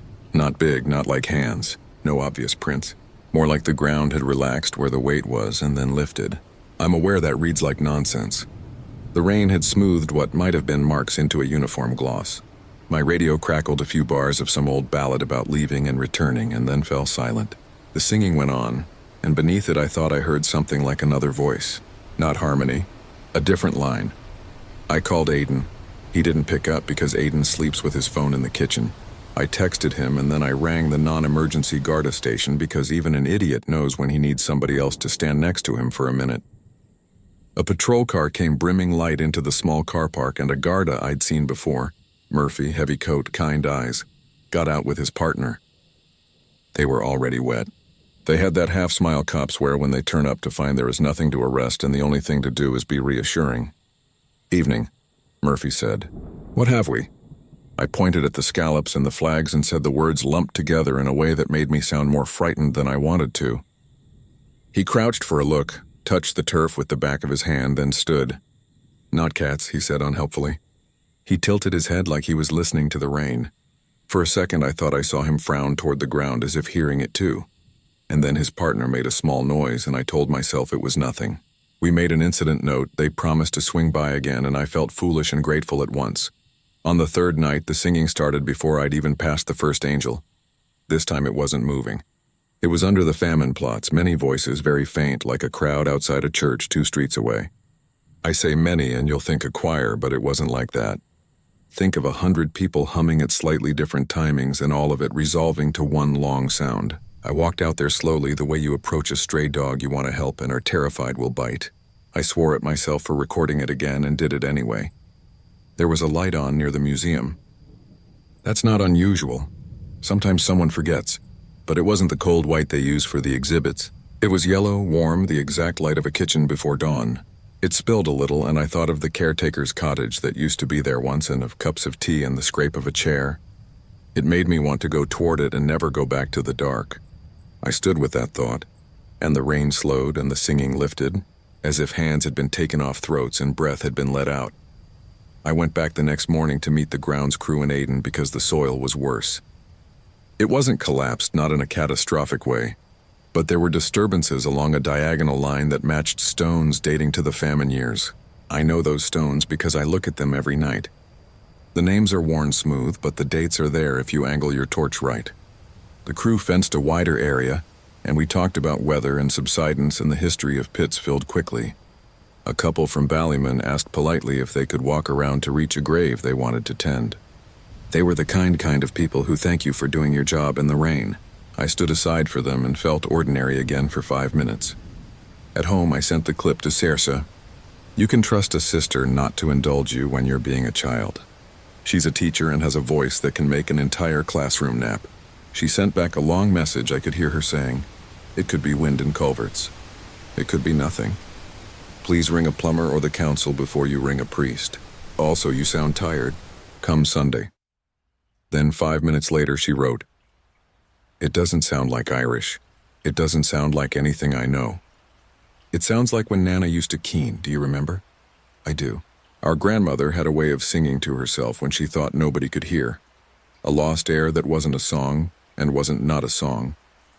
On the 4th night, the singing stopped me completely like a hand to the chest. It was low as ever, but it came with a rhythm that was not quite a drum and not quite feet.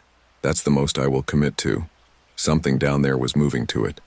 The air was clear, no rain, and every sound carried. Somewhere off toward Phibbsboro, a siren wound up and down. My radio was just hiss. I stood where the ground slopes easy and thought about what was under me. Wood returning to earth, linen going to nothing, bones. I thought about the photograph in the Museum of the Pits. I thought about breath. There is a metal access plate near one of the older paths. It's not a tunnel. It's for drainage, that's what I told myself. But there's space down there for a person to crawl along in parts. I had the key because we sometimes have to clear leaves. My torch in one hand, the other on cold iron. I unsnapped the lock and lifted the plate. Warm air breathed up. I put my face over it without thinking, as if it were an oven, and smelled damp stone, a peat smell that doesn't belong in the city, and something like old cloth. The singing got clearer, as if I had put a glass to a wall. I should have shut it immediately and gone back to the hut and written it all down for Aden so the council could send proper people. I should have done that. What I did was kneel. I put my torch between my teeth and slid my shoulders into the mouth of the drain. Palms flat to take my weight. I told myself I'd go no further than the bend, just to see if there was a blockage. The stone was wet and the torchlight made everything near me look like a close-up on a cheap camera. I could see 1, 2, 3 meters ahead and then a curl where the channel turned. The singing became all presence. It wasn't louder. It was around. The only word I have is older. It was an old way of making sound that had nothing to do with microphones or a stadium or even a stone church. I reached the bend and found what I'd expected, Leaves, a bit of silt, nothing dramatic. My torch flickered. Not out. Just a pulse, as if something had passed between it and the air. The sound moved. It came from further along now, where I couldn't go without committing to crawling the length of a man in a hole that might close like a throat if the ground shifted. I pictured myself stuck there without room enough to draw breath. The back of my neck went hot. I reversed, palm sliding, and knocked my elbow hard enough to send a bolt of pain to my teeth. I backed out. I closed the plate. I locked it. I sat on the path and laughed until I was crying, because that's a thing people do when their bodies have been convinced they just survived something. I put in for a day off. Aiden raised an eyebrow but said nothing. We were quiet that week anyway. I went to dinner on Sunday with Saoirse and her husband Colm, and their little one who is just learning to say truck and says it with a swear tucked in. When the chat turned to my night work, I started to tell a funny story about foxes and ended up telling everything. I didn't plan to. The lot of it fell out of me in order, like I'd been memorizing it. When I finished, Saoirse poured me more gravy as if I were a child who had arrived thin, and Colm said carefully, "There are older languages than Irish. There were people here before Irish people." He meant it well. "It could be, something in the rock. Sounds travel," he said. We both nodded like we were in church and someone had asked, "Do we take this bread and promise to be good?" The fifth night I went back on shift, the soil had been roped with more caution tape. The grounds crew had spaded around the edge of the sag and were waiting for a specialist to see whether it needed filling or just watching. The ground looked, it looked like someone had put their hands under and pressed up. Not a lot. Enough to turn the even plane into a soft rise that didn't belong there. The singing didn't start until well after 1. I'd done 3 circuits, making notes in the same careful hand I used in school exams, and I'd begun to think it wouldn't happen. Then it came like a kettle just off the boil. I felt the air tilt. There's a thing not many people know. Radios don't just go quiet. If you're in range of something, you'll catch a whisper, a carrier wave. If you're not, you'll get a kind of clean absence or you'll get static. My radio found voices that weren't on any station. None of it was words I understood. It wasn't the singing. It was like somebody testing a microphone in a room with terrible acoustics, the echoes folding into themselves. I lifted it and swear to God I spoke into it like a clown at a fair. "Who's there?" I said, because every bad film is in our blood. The radio made a sound that I can only describe as polite, like when something alive shifts in the next room and is careful not to hit a chair. I brought in another person the next night because I needed to be wrong in company. Fionn volunteered. He showed up in an idiot hat and a grin and a backpack with 2 thermoses, 1 tea and 1 not tea. "Adventure," he said, and I meant to say no to the not tea, and then he poured me a little and it made a hot line in my chest. We did the round together. He made jokes at the angels. He did voices. For an hour, nothing. I started to feel worse because the worst thing is being okay in front of someone and having that be temporary. Then the singing began under his steps. He stopped as if he'd been pinched. He looked at me with such honest surprise that some part of me unclenched. "You hear it," I said. "I hear it," he said. "Jesus Christ, it's like a..." He didn't finish. We stood together at the edge of the famine plots and the sound rose like steam. It wasn't mournful exactly. It wasn't happy. If a sound can be busy, this was that. Work being done, breath being held and released in a pattern that is older than speech. Fionn took out his phone because that's what we do. The 2 of us made our stupid recordings like tourists in a church. "People under there?" he whispered, knowing he was being ridiculous. "People under there," I said, which was no answer. He walked the rope edge slowly, torches off because we had learned that lights weren't help here. At one spot, he reached his hand out and then jerked it back as if he'd touched heat. "It's warm," he said. We both squatted and set our hands flat to the turf. It was slightly warmer than the air. So is a compost heap. So is a person. We didn't go near the access plate. We weren't heroic. We stood like fools and listened, and then we went back to the hut and drank tea that tasted like relief. Fionn's face was the color of bone china. He told me not to go in there again, as if I was the kind of man to crawl into drains for fun. We swore we wouldn't speak of it because that's what you say when you absolutely will. He left at dawn with a promise to call me later, and a hug he pretended was an accident. In the morning, the disturbed patches had multiplied. Not everywhere, just here and there along the row as if something had walked below and the ground had breathed to accommodate it. The grounds crew swore softly. A woman from the council, in a bright coat, took pictures and said words like integrity and historic. An older man with hands like shovels looked at me and then at the ground in a way that said he had his own stories he'd never admit. We put up more signs that apologized to visitors, and we walked the edges to make sure nobody had taken the tape down. Aiden pulled me aside and said, "You're pale." I said, "Not sleeping." He said, "Don't be a hero." I said, "I'm not." That afternoon, Sarah's came by with a flask and a sandwich like a mom visiting a son on a building site. She looked out over the ropes and the flags and the neat grass and said, "It's a lot of people under there, isn't it? That's the thing about the famine. It's a word you learn before you learn what it means. All that loss pressed into earth as if a tablecloth could be smoothed over it." She stood very still and then she said, "Do you remember Nana's lullaby?" and hummed a string of notes that wasn't a melody, so much as a way to be in a room with a baby who didn't want to live there. The hairs on my arms lifted. "Don't," I said. She put the flask in my hand and told me to drink. I was the one who asked to do the night again, even though Aiden would have given it to somebody else. I wanted, this will sound mad, to be polite back. If there is something under the ground singing, I didn't want to leave it without a witness. The sky was clear and a cold star sat right between two clouds like the point of a needle. The city was quieter than usual for a Thursday. I walked my rounds, and when I reached the famine plots, I didn't step onto the grass. I stood at the rope and said out loud like a man at the edge of a garden, "I hear you." It felt less foolish to speak truth there than at my kitchen table. The singing did not pause or rise. It carried on like a tide that doesn't care about your declaration. Then somewhere deep another line joined, low and thready. I thought of it as a person who had been quiet now speaking up. Except there were no people. Not the way we say it. I did the unwise thing finally. I went to the access plate. I unlocked it. I didn't go down.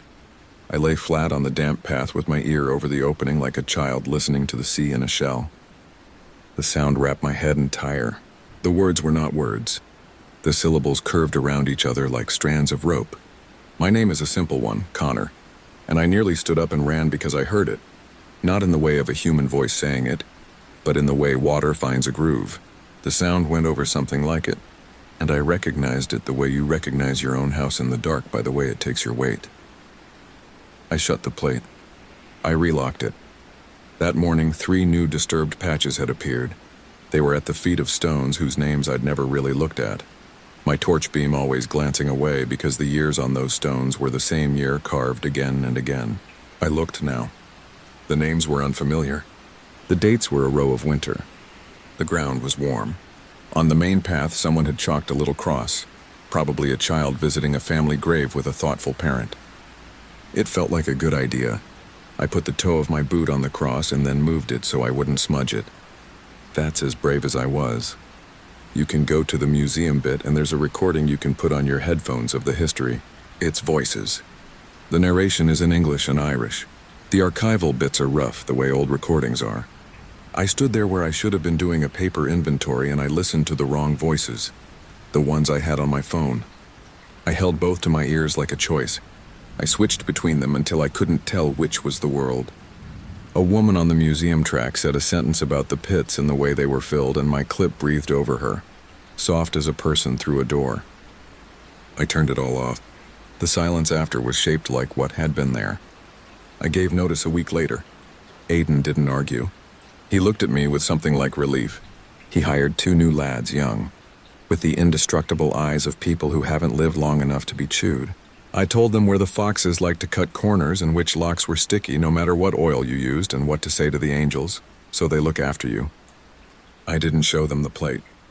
I didn't show them the clip. I told myself I was being kind. I moved to a daytime job in a building where the lights come on automatically, and the coffee machine sounds like a robot clearing its throat. I sleep sometimes. On the worst nights, I put the radio on low and leave it between stations so the hiss fills the flat like rain. I don't go near Glasnevin if I can help it. If I'm on the bus and it heads that direction, I get off early and walk. Fionn thinks that part is funny. Sawers it does not. Last week, out of habit, I checked a local Facebook group for the cemetery to see if anyone had posted pictures of the summer flowers. A neighbor named Mrs. Kavanagh had taken a nice one of blue hydrangeas against old stone. The comments under it were the usual, beautiful, well done, God rest them. And then under a different photo someone had written, anyone else hear that singing late at night? Thought it was someone outside the wall, but my husband says it's the drains. There were 20 replies, half joking. One said, my granddad used to say the earth remembers. Another said, don't be daft. I put my phone down and told myself I would not pick it up and go to maps and find the exact place. I lost that argument. The new lads are careful, I'll give them that. They've kept the tape up and the flags renewed. The patches have settled a bit, then lifted in other places like the soft breathing of a sleeper turning over. The councilwoman came again. There's talk of putting up a new sign that adds more context, more words to make sense of the same earth. I walked past then because I could. I put my hand on the wall, the outside wall you've seen if you live here, and felt the chill of stone warmed by sun that had already gone. It felt like the side of a swimming pool when you're 10 and you've got your face turned to breathe.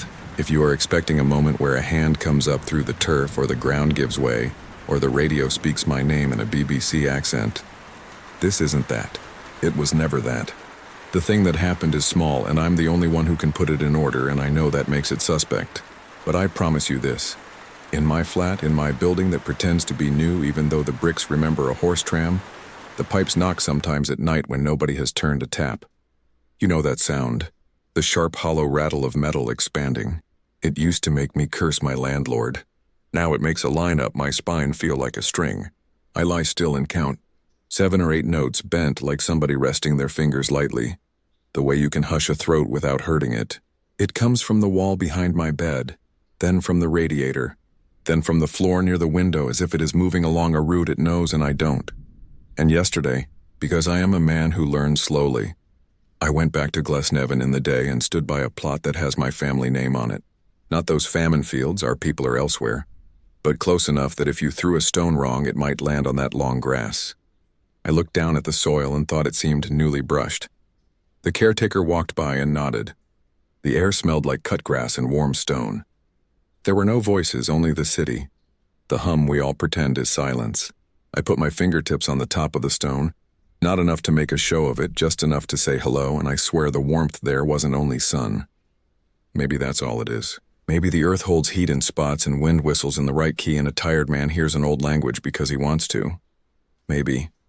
I'm not asking you to believe me. I'm writing this because I want it recorded somewhere that the ground under the famine plots lifted, and the singing started in May. And I am not the only one who heard it. If you walk there on a still night and you feel something in your bones, don't go down in the drains. Don't try to answer back. Stand very quiet and let the sound wash over your ears like a mother shushing a child. Go home, be kind to your pipes. And if you feel the earth under your bed, make the smallest motion, like someone turning on the other side of old linen. Don't be frightened, or be frightened, if that's the thing that keeps you careful. I don't know which is wiser. I only know the song goes on whether we name it or not, and sometimes in the morning the soil is not exactly where you left it.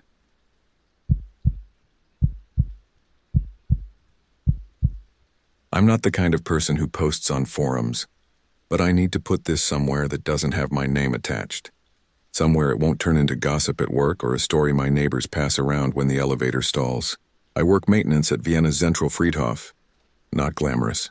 Wet leaves, broken bulbs, locking and unlocking gates, telling teenagers the cemetery isn't a park and that yes, the tram 71 drops them at the main entrance, not inside. I'm not superstitious. I am, however, very particular. I like things that open and close when they're supposed to. I like systems. If you ask the other maintenance staff about me, they'll say I'm the one who oils the hinges before they squeak and keeps the logbook neat. Which is why I'm the one who noticed the gate at the old eastern perimeter moving on its own at exactly noon. It started last winter, around the time when your breath hangs like a thought you haven't decided to say yet. Vienna gets that thin silver daylight in December, and the crows on the bare branches look like notes pinned to sheet music. I was assigned the far side of the grounds that week, the part most visitors don't see. People go to Zentralfriedhof for Beethoven, Schubert, the big names, Tortue with the church and the long alleys. But beyond that, there are sections where marble gives way to iron crosses and then to sagging wood. And the paths shift from granite to dirt, and you find yourself walking until you meet the outer wall. The gate I'm talking about is not one the public uses. It's a wrought iron thing that had been chained and rusted shut since before my boss, Herr Leitner, started here. According to the old entries, they sealed it during the war, for reasons that made sense then and never got unsealed for reasons that made sense later.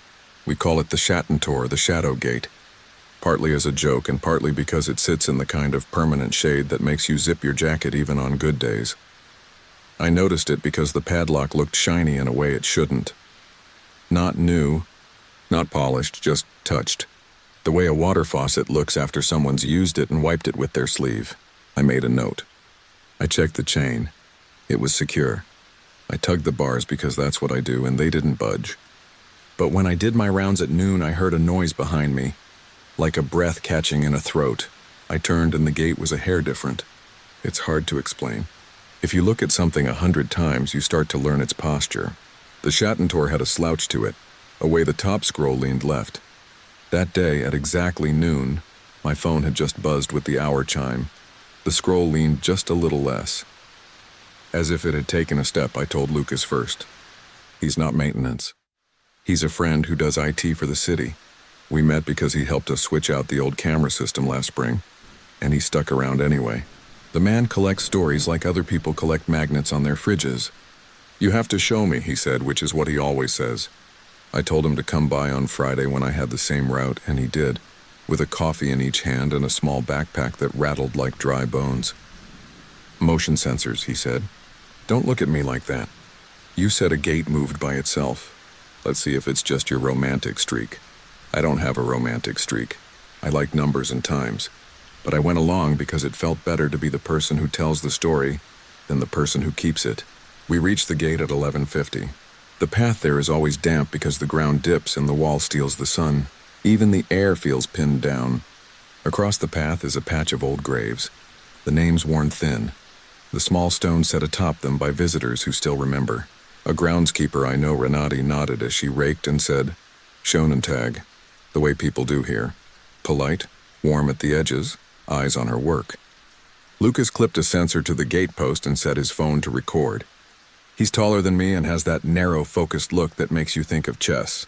He was chatty at first, then quiet as 11:59 became 11:59 and 40, 50, 55. I've always liked the sound right before noon in Vienna.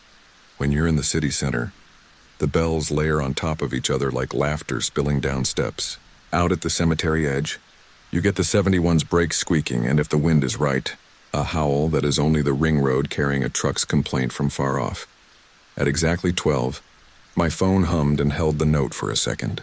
In that second, the air in front of the gate changed. There's no other way to put it. It plucked. If sound had a texture, it would have been a string pulled tight. Lucas's sensor flashed. The chain on the gate tilted as if it had grown lighter. Then something happened that has been difficult to describe without people thinking I'm exaggerating. The gate didn't swing open the way a door opens when you pull it. It moved the way a person who has decided to leave moves. Already halfway gone when you realize it. An inch, then two. A sliver of the world on the other side slid into view, and it was the same as the world on our side. Brown grass, wall shadow, only flatter. I took a step and Lucas caught my sleeve the way you grab someone near a curb. Wait, we didn't see anyone. We didn't feel wind. What we saw was the chain hang wrong for exactly one breath, as if someone had unhooked it without their hands. The iron, which should have groaned like an old man trying to get out of bed, stayed silent. The gap widened to a hand's width. I remember clearly because my hand lifted and I measured it without meaning to. 5 fingers could fit. Then the gap closed.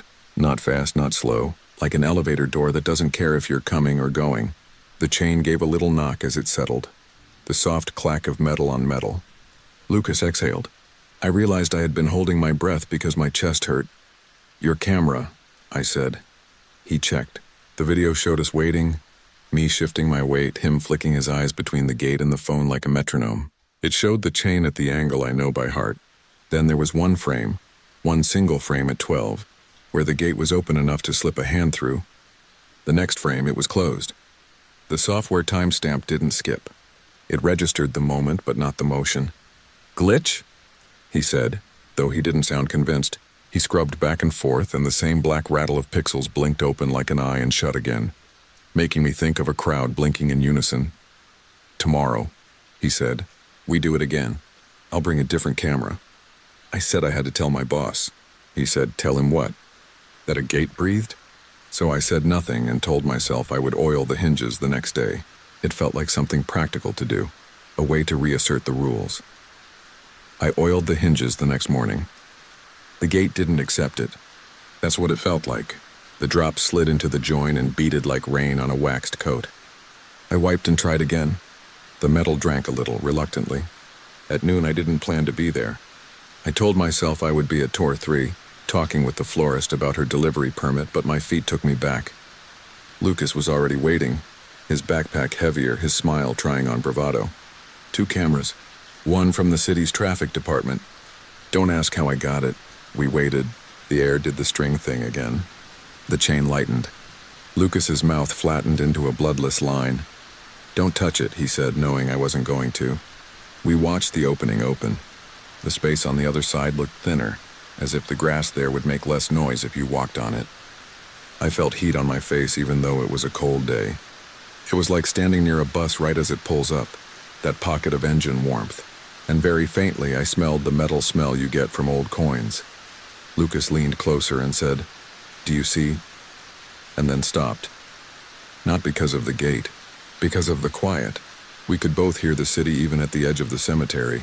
Distant breaks, a dog barks somewhere in the colony behind the wall, Renate's rake dragging leaves. And then all of that hushed, not disappeared, but stepped further away. I could still see Renate moving, but the sound of her rake lagged after her by a fraction. The gate closed. The world snapped back and I flinched like a rubber band popped my wrist. We checked the footage. Same thing. 1 frame with the gap. Only this time on the left edge, something else. You know how in winter you sometimes see people where you expect them. The priest from the small chapel, a couple with flowers, tourists with a map like a shield, and you register them without seeing them. The frame had that. It had the shapes of several people where there hadn't been any in the frames before or after. Pareidolia, Lucas said reflexively. But the shapes were right-sized and right-placed. Not the kind your brain makes from branches. One looked like a woman holding a handbag. One looked like a man with a hat tilted back, old-fashioned without trying. They stood too close to the gate from the other side, as if they knew it only opened a little. We went to Herr Leitner that afternoon. He's careful about how he speaks, slow, upright sentences like his posture. He didn't tell us we were being silly. He told us to check the cameras on the other side of the wall, which meant going around because that gate doesn't lead to another path. Just the perimeter and then beyond, the back of a driving school's lot and a tangle of bushes where the city stops pretending the boundary is tidy. The exterior camera faces the street side, not the cemetery, so it's not perfect. But at noon, on both days, the footage showed nothing and then showed, for the 1 frame, the shadows of several people stretched too long, like late afternoon shadows, even though it was noon. A flaw, he said, but he rubbed his jaw as if it itched. That night, Lucas came over with the sensors and a cheap bottle of wine. We sat in my little kitchen, the one where the window looks down onto the courtyard and you can see who's recycling properly. My neighbor, an old gentleman named Jeremir who feeds the pigeons despite the signs, knocked to complain that my hallway light bulb flickers now like a disco. I promised to fix it tomorrow. Lucas kept saying, "It's a mechanical problem made to look like an electrical one." Then, "No, that's not right." He has this habit of drawing boxes when he thinks. He drew a box around the word noon, then around the word open, then he connected them with a line and wrote why. He circled the empty space between. We tried to think of ordinary reasons. Thermal expansion, shift in the ground, vibration from the tram. I could get behind any of those. I wanted one of those because they're solid things you can put your weight on. We decided to test it again, but with more eyes. I called Eva, who works security out there. She's short and extremely practical. If you have a problem with a rowdy group near the gates at night, you want her voice on the radio. She listened without interrupting and said, "Fine, I'll be there. But if this is a joke and I stand in that cold spot for nothing, I will never bring you strudel again." The next day was brighter, the sort of January day that tricks you into going out without a hat. We met at the Schattentor at 11:45. Renate waved from across the path. 2 tourists drifted by looking for famous graves. I pointed them back toward the main alley and they went, each carrying a small bag from a bakery because people here know how to visit the dead with grace. Eva had a radio crackling on her shoulder, and the watchful face of someone who doesn't assume what she sees is what's there. "Okay," she said. We watch. We stand back. We do not put our fingers where fingers do not belong. The string plucked. I felt it in my throat that time, like wanting to swallow and forgetting how. The gate parted. The gap held. The air dipped, like you do when you step down off a curb without looking. Eva's eyes went sharp. "There," she pointed to the sliver. "There's—" She stopped. I was closest, and I'll tell you what I saw because I've written it down 100 times so I can see if I change it to make it easier on myself. I saw the suggestion of a shoe on the other side, just a toe, scuffed leather with a crease where a foot bends. I saw the hem of a coat that had been brushed against a dusty surface. I saw the edge of a handbag with a tiny metal clasp shaped like a leaf. The things you notice are stupid sometimes. That clasp is burned into me more than the idea of a person. My instinct was to move back. Lucas's instinct was to lean in. He is that way, always has been. He stepped closer than he had before and said softly, in German without thinking about it, "Entschuldigung," the way you say excuse me when you pass someone on a busy sidewalk. The gap did not get bigger.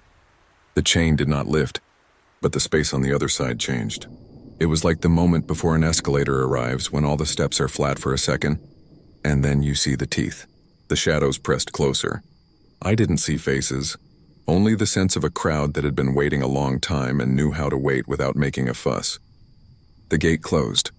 The world popped, and Renate dropped her rake with the small clatter of reality resuming. We didn't talk for a few seconds because the noise of the city had returned like someone turned a dial back up. Then Eva said, "No one goes alone." It wasn't a rule before, but now it was. We made it a routine. Not official. We didn't write it down, and we didn't tell the papers. We did what people do here. We absorbed it into our days. At 11:55, one of us would drift to the gate. Sometimes two. Sometimes all three. We set up different cameras and got the same stuttering proof. The one frame. The long shadows. Nothing else. We tried microphones. They gave us 80 seconds of a tone that our ears didn't hear at the time. A hum like fluorescent light, except lower and more patient. And then one day, a Thursday, the city sent a small unit of police out. Not because of the gate, but because there had been some late-night break-ins along the cemetery road. 2 officers stood near Tor 11, stamping their feet and talking about lunch. I was at the Schattentor with Lucas and Eva. The sun was generous that day. The air didn't feel as pinned down. When the noon breath came, I almost thought we had imagined it before. Then the chain made that soft clack and we were back inside the ritual. This time something else changed. The gap held longer. Maybe 2 breaths instead of 1. Maybe 3. Lucas later would tell me it was 4 because he counted. I didn't. I was busy listening to my own heart like it was a radio losing its station. In the held open moment, a draft moved past us from the gate outward, not in. A smell came with it that I have tried to describe and make sound sane. Not rot, not flowers. It smelled like old paper that has been stored with wool.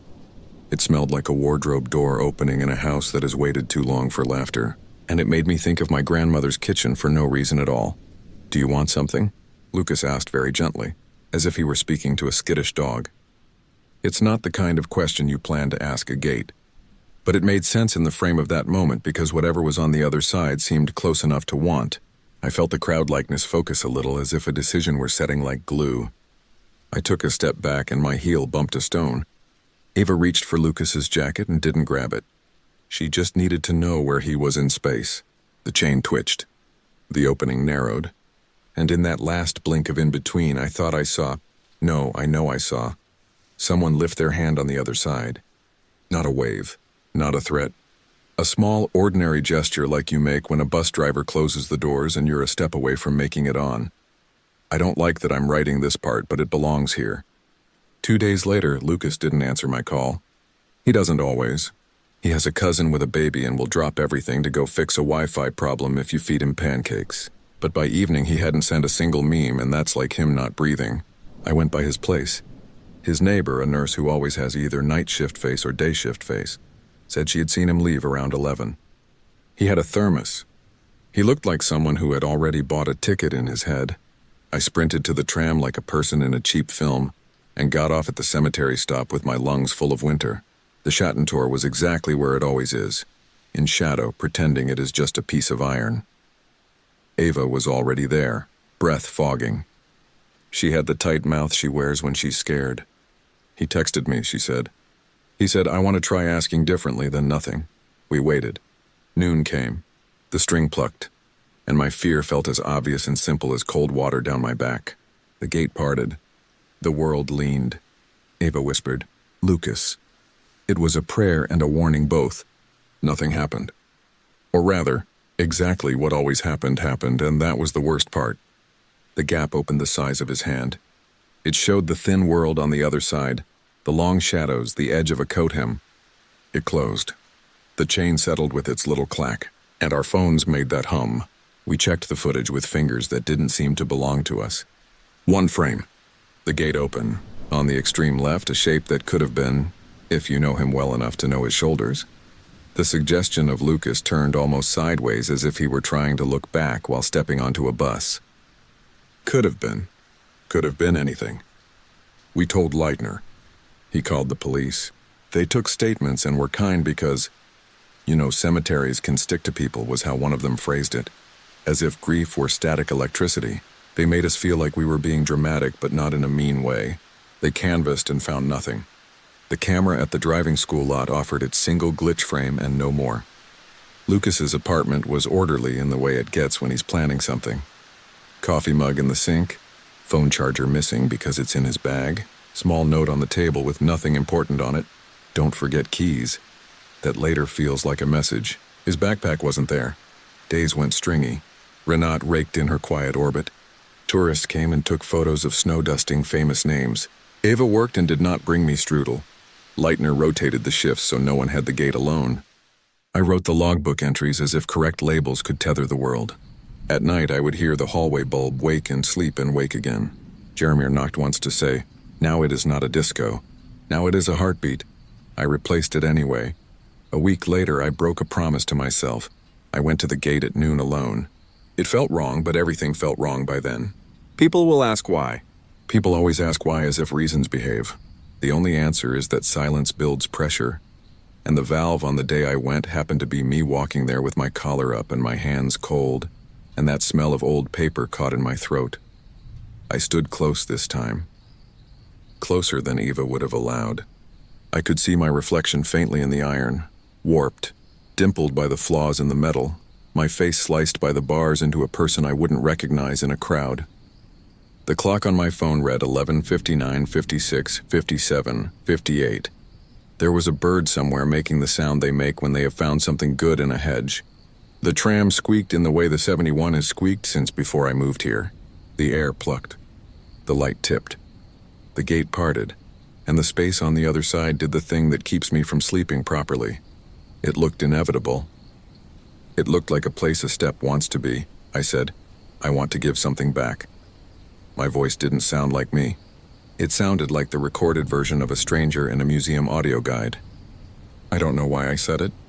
I think I meant that I wanted to balance accounts, that the world had taken something and I needed to put something weighty on the other side of the scale so it would stop moving. In that gap, the crowd shape shifted, not forward, not back, just adjusted. The way people do when someone squeezes past them on a tram, a drifting of shoulders to make a new space. I lifted my hand and put my knuckles to the iron. The metal was warm, the kind of warmth that comes from a hand, not from sun. Someone touched the other side at the same place. It wasn't a dramatic palm slamming or a grip. It was the brief press of two knuckles against two knuckles with cold iron between, a small contact that in any other context would be forgettable. I can tell you that the person's skin felt dry, that their touch was firm but not insistent, that for the split second it lasted, I had the stupid thought that we were agreeing on something. The gate closed. My knuckles slid. The chain clacked. Everything snapped back with such precise obedience to normal that I almost laughed, and then I almost cried. And those two impulses circled each other and did nothing. I stood there until Renata called my name and said gently, "It is cold." Like that answered anything. I nodded and went to fix the way a stone had tipped in the thaw. That's the kind of work cemeteries ask of you. Straighten, sweep, replace, don't think too hard about the physics of a world that fills up and stays full. I wish I could tell you that Lucas came home. I wish I could tell you I've decided we were wrong about the shape on the camera. People like resolved stories. They want to point to a cause and then to an effect and then say the word closure like a key turning. I don't have that. I have the gate and the way it moves at noon, and the way some days the gap holds longer, and the way the air plucks, and the way that smell makes me think of wool and paper, and suddenly of the way my grandmother would tie an apron and hum under her breath. And I cannot tell you why. I changed my routes. I don't go there every day now. I let other people be the witness. Ava stands with them sometimes and makes rules that survive only until the air changes. Leitner has found a way to speak about it without mentioning it, so that no one asks for permission to film, and no one makes a TikTok that would draw a crowd we don't want. The police drive past sometimes and don't stop. Renata rakes. The tourists bring flowers, then take their pictures and their bread bags to the tram. Jaromir leaves seat in defiance of signs. The hallway bulb obeys me for now. The camera files are in a folder on Lucas's laptop that we can't unlock because of the password we never asked him for. And I try not to think about that because it was friendly privacy then and feels like a border now. When my phone vibrates at noon, I pause whatever I'm doing and look at the sky, even if I'm nowhere near the cemetery. It's not a ritual, it's a reaction. Today, for example, I was at the hardware store because we needed new spades. Noon came and I glanced at the ceiling lights. One flickered and then steadied. A woman next to me shifted her handbag, a brown leather one with a clasp shaped like a leaf. That's nothing. That's a common shape. That's me being suggestible. Later on the tram, a man stood near the door and leaned with his hat tipped back, and I don't know why my heart did that particular small gymnastics of fear and longing. These are not signs. They are city things. I don't know what happens on the far side of that gate. I don't think it's a hole into something dramatic. I think it's a habit the world has made. A crease in the fabric from folding too many times the same way. People wore a path there during a part of history when the city learned to shut doors and keep them shut. We've kept the habit. The habit has kept us. Sometimes it opens. Sometimes people who wait a long time learn how to wait without making a fuss. Sometimes those of us on this side decide we're the ones who should move to make room. These are not answers. They're the kind of thoughts you have when you count locks at night and arrange your keys by size. I did go back and press my hand there once more. I didn't tell anyone. I won't again. I made the same small contact. The knuckles found mine as if I were an appointment kept. It didn't make anything better. It didn't bring anything back. It didn't take me anywhere either. It only pinned me to the knowledge that there is a door that opens when it shouldn't, and that it is careful and ordinary about it. Like a person who checks their watch and stands up because the hour says so. I'm writing this now because I don't want to be the only person who knows the exact sound that chain makes, and because after I came home tonight and locked my own door, I set my keys in their tray and made tea and tried to read and failed and went to bed and lay there not sleeping. I know better than to dramatize. But at exactly midnight, the other 12, the latch on my bedroom window settled with a soft, neat tap. The way metal meets metal when it finds the groove it's lived in all its life. No draft, no wind, no nothing. Just that small, tidy sound of a thing closing on time. I got up, put my hand to the pane, and felt against the glass the faintest warmth from the other side, like a palm that had left a print and moved on. I stood there until the warmth went away and the city's night sounds stretched back to their usual distances. I don't know if I'm telling you this as a warning or just to empty my chest a little. If you visit Zentrale Friedhof, go to the famous graves, bring flowers or not, be respectful, take the 71. Watch your step where the paths turn slick. You won't find the gate on a map, and we prefer it that way. Listen at noon if you think of it. It won't perform for you. It doesn't for us. It opens because opening is what it does. The way bells ring at the hour and old men feed pigeons contrary to signs and the city changes and stays the same. If you hear the little clack of a chain settling from far off, that's probably someone else's story. If you smell wool and paper, that's probably a shop you passed without noticing. And if for a second you feel someone touch your hand through something you can't see and didn't plan to reach for, don't pull away like it's hot, or lean in like it's home. Just notice the pressure, light and ordinary, and carry it with you long enough to understand that there are doors that belong to cities the way habits belong to people. They open at their own hour. They let through what they let through. Then they close quiet and polite as if they never moved. And later, when a latch somewhere in your apartment finds itself and taps, you will know the sound. And there will be nothing to do with that knowledge except listen.